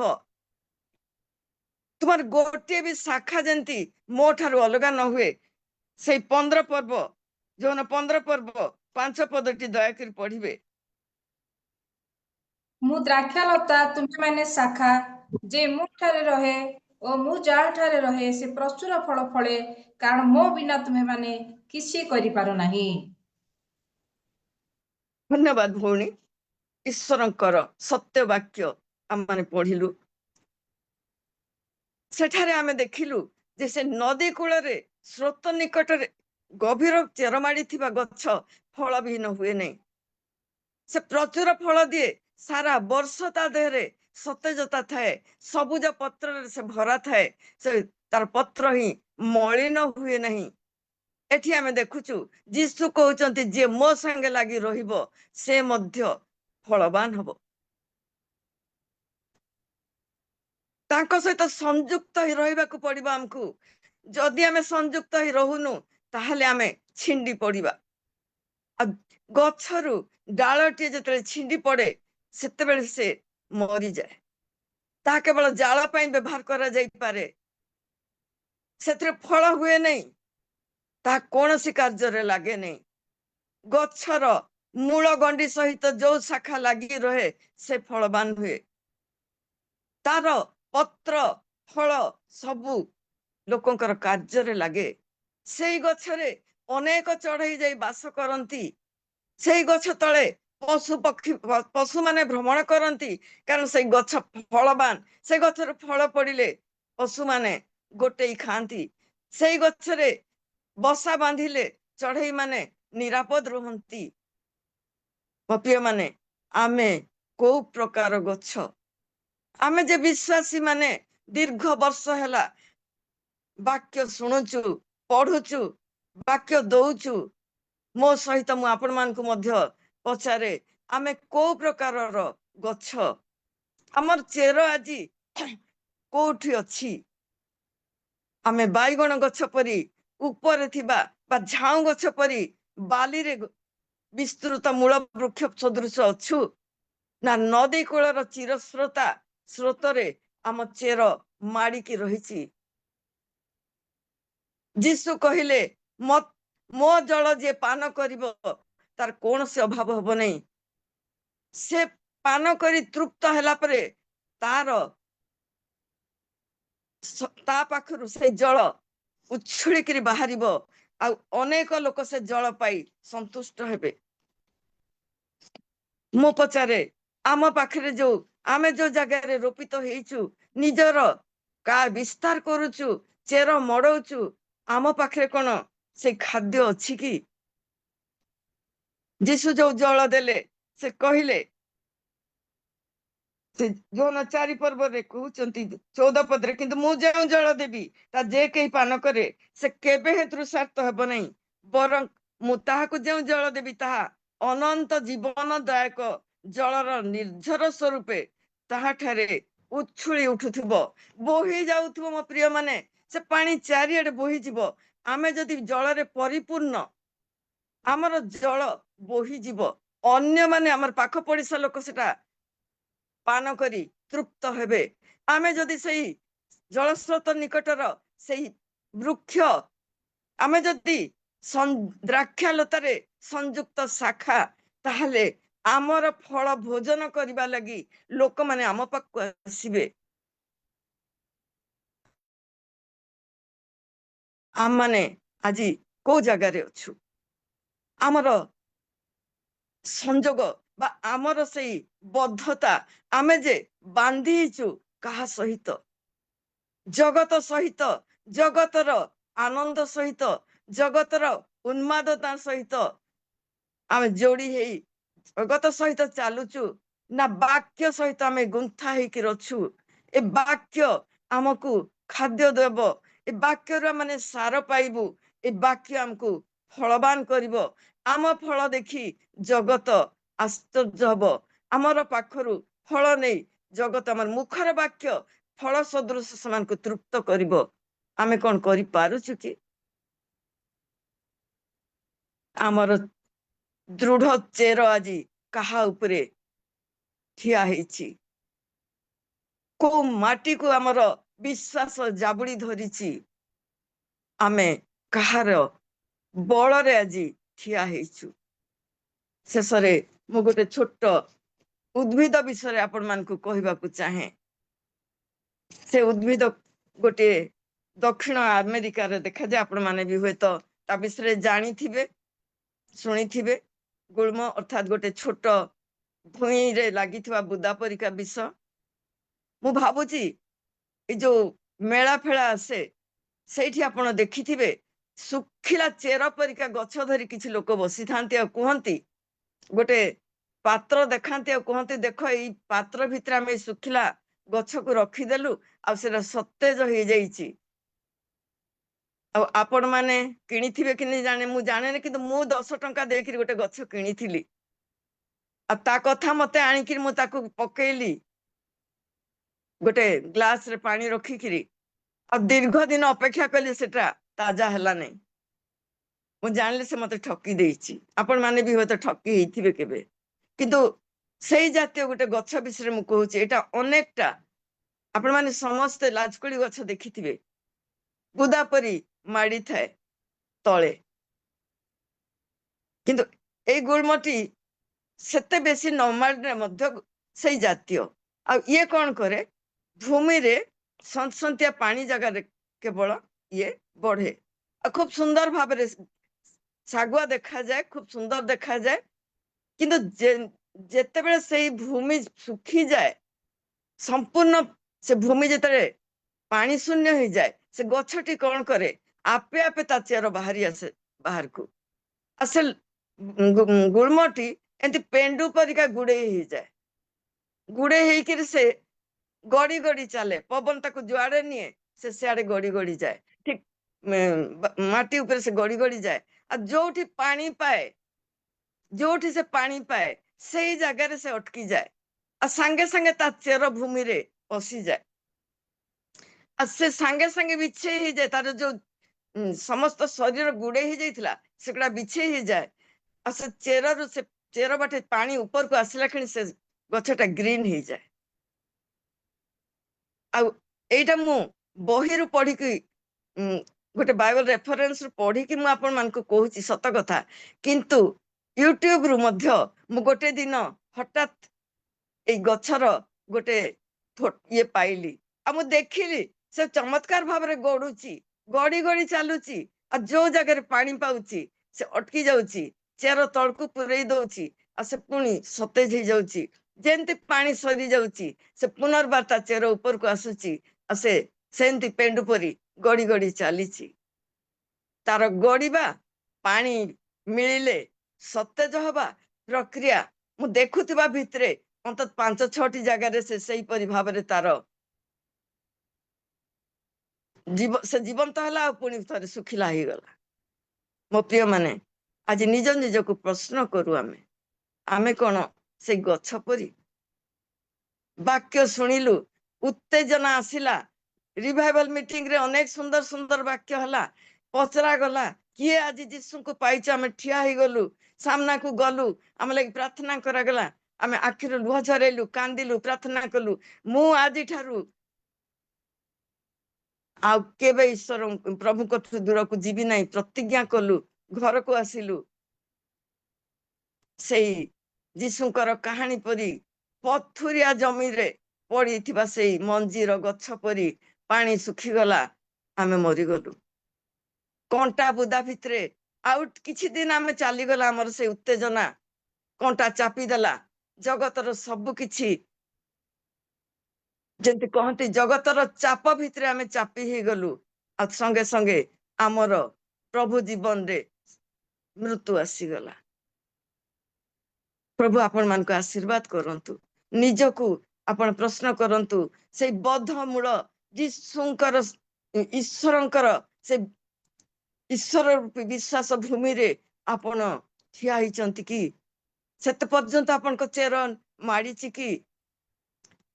ପଚାରନ୍ତୁ, ସେଇ ଲୁଣି ଗଛ ବା ସେଇ ଝାଉଁ ଗଛ ପରି ବାଲି ଉପରେ ଆପଣଙ୍କର ଚେରକୁ ମାଡିଛନ୍ତି କି? ନା ଟାଣ ଭୂମିରେ ଆପଣଙ୍କର ଚେର ବିସ୍ତୃତ ଭାବରେ ବିଛେଇ ଦେଇଛନ୍ତି, ଯାହା ଫଳରେ ଅର୍ଥାତ୍ ବାକ୍ୟରେ ଆପଣ ମାନେ ଏତେ ପରିପୁଷ୍ଟ ହେଇଛନ୍ତି, ଏତେ ବାକ୍ୟ ଆପଣଙ୍କୁ ସଂଗ୍ରହ କରିଛନ୍ତି, ଯୋଉ ବାକ୍ୟ ଆପଣଙ୍କୁ ଜାବୁଡି ଧରିଛି, ସେ ବାକ୍ୟ ଦ୍ଵାରା ଆପଣ ଷ୍ଟ୍ରଙ୍ଗ ହେଇକି ଅଛନ୍ତି, ଆପଣ ହଲୁ ନାହାନ୍ତି। ଚିନ୍ତା କରନ୍ତୁ, ଯୀଶୁଙ୍କ ସହିତ ଆପଣ ସଂଯୁକ୍ତ ଅଛନ୍ତି କି? ଯୀଶୁଙ୍କର ସେଇ ଦ୍ରାକ୍ଷାଲତା ରୂପୀ ଗଛରେ ଆପଣ କଣ ଶାଖା ଭାବରେ ସଂଯୁକ୍ତ ଅଛନ୍ତି କି? ଯଦି ଅଛନ୍ତି ଆପଣ ପ୍ରଚୁର ଫଳ ଫଳିବେ, ଆଉ ଯଦି ନାହାନ୍ତି ପ୍ରାର୍ଥନା କରନ୍ତୁ, ପବିତ୍ର ଆତ୍ମା ଆପଣଙ୍କୁ ସାହାଯ୍ୟ କରିବ, ଆଉ ଆପଣ ସଂଯୁକ୍ତ ହେବେ। ମୁଁ ଆଜି ଆଉ ଗୋଟେ ସାକ୍ଷ୍ୟ ଦେବାକୁ ଚାହୁଁଥିଲି, କିନ୍ତୁ ସମୟ ହେଇଗଲାଣି, ତେଣୁ ଆଉ ଦେଇପାରୁନି। ତଥାପି ପ୍ରଭୁ ଆପଣ ମାନଙ୍କୁ ଆଶୀର୍ବାଦ କରନ୍ତୁ, ଆଉ ଯଦି ପ୍ରଭୁ କେବେ ସୁଯୋଗ ଦେବେ ତାହେଲେ ମୁଁ କହିବି ମୁଁ କିପରି ଭାବରେ ଗୋଟେ ଥର ସେମିତି ଗୋଟେ ସମସ୍ୟାରେ ପଡିଥିଲି, ଆଉ ମୁଁ ଗୋଟେ ଉତ୍ତର ଦେଇଥିଲି। ସେଥିରେ ମତେ ବିଶେଷ ଭାବରେ ତାଙ୍କର ଧାର୍ମିକ ବିଶ୍ୱାସ ଭିତରକୁ ଟାଣିବାକୁ ଚେଷ୍ଟା କଲେ। ମୁଁ ତାଙ୍କୁ ଯୋଉ ଉତ୍ତରଟା ଦେଇଥିଲି ସେଟା ମୁଁ କେବଳ ଆପଣଙ୍କୁ କହୁଛି। ମୁଁ ତାଙ୍କୁ କହିଲି ଯେ ଦେଖନ୍ତୁ, ମୋ ଚେର ଏତେ ଖ୍ରୀଷ୍ଟ ବିଶ୍ୱାସରେ ଏତେ ତଳକୁ ଚାଲି ଯାଇଛି ଯେ ଆପଣ ଉପାଡି ପାରିବେ ନାହିଁ। ଏଇ ଟ୍ରେନରେ ଏକୁଟିଆ ଯାତ୍ରା କରୁଥିଲି, ଆଉ ଗୋଟେ ଇସ୍କନର ଗୋଟେ ଗ୍ରୁପ ଭିତରେ ମୁଁ ଏକୁଟିଆ ଥିଲି, ଆଉ ତାଙ୍କର ଜଣେ ମତେ ଉତ୍ସାହିତ କରୁଥିବା ବ୍ୟକ୍ତିଙ୍କୁ କହିଲି, ଯୀଶୁଙ୍କ ବିଶ୍ୱାସରେ ମୋ ଚେର ଏତେ ତଳକୁ ଚାଲି ଯାଇଛି ଯେ ଆପଣ ଇଚ୍ଛା କଲେ ବି ଟାଣି ପାରିବେନି, ଆଉ ଯଦି ଟାଣିବେ ଛିଣ୍ଡି ଯିବ। ସେ ଚୁପ ହେଇଗଲେ, ଆଉ କିଛି କହିପାରିଲେ। ଆମମାନଙ୍କୁ ପ୍ରଭୁଙ୍କର ବିଶ୍ୱାସରେ ଦୃଢ ହେବାକୁ ପଡିବ, ଚେର ଗଭୀରକୁ ଯିବାକୁ ପଡିବ, ଭୂମିକୁ ଅର୍ଥାତ୍ ଏଇ ବାକ୍ୟ ରୂପୀ ଯୀଶୁଙ୍କ ସହିତ ଘନିଷ୍ଠ ଭାବରେ ସଂଯୁକ୍ତ ହେବାକୁ ପଡିବ। ପ୍ରଭୁ ଆପଣମାନଙ୍କୁ ଆଶୀର୍ବାଦ କରନ୍ତୁ। ବହୁତ ବହୁତ ଧନ୍ୟବାଦ।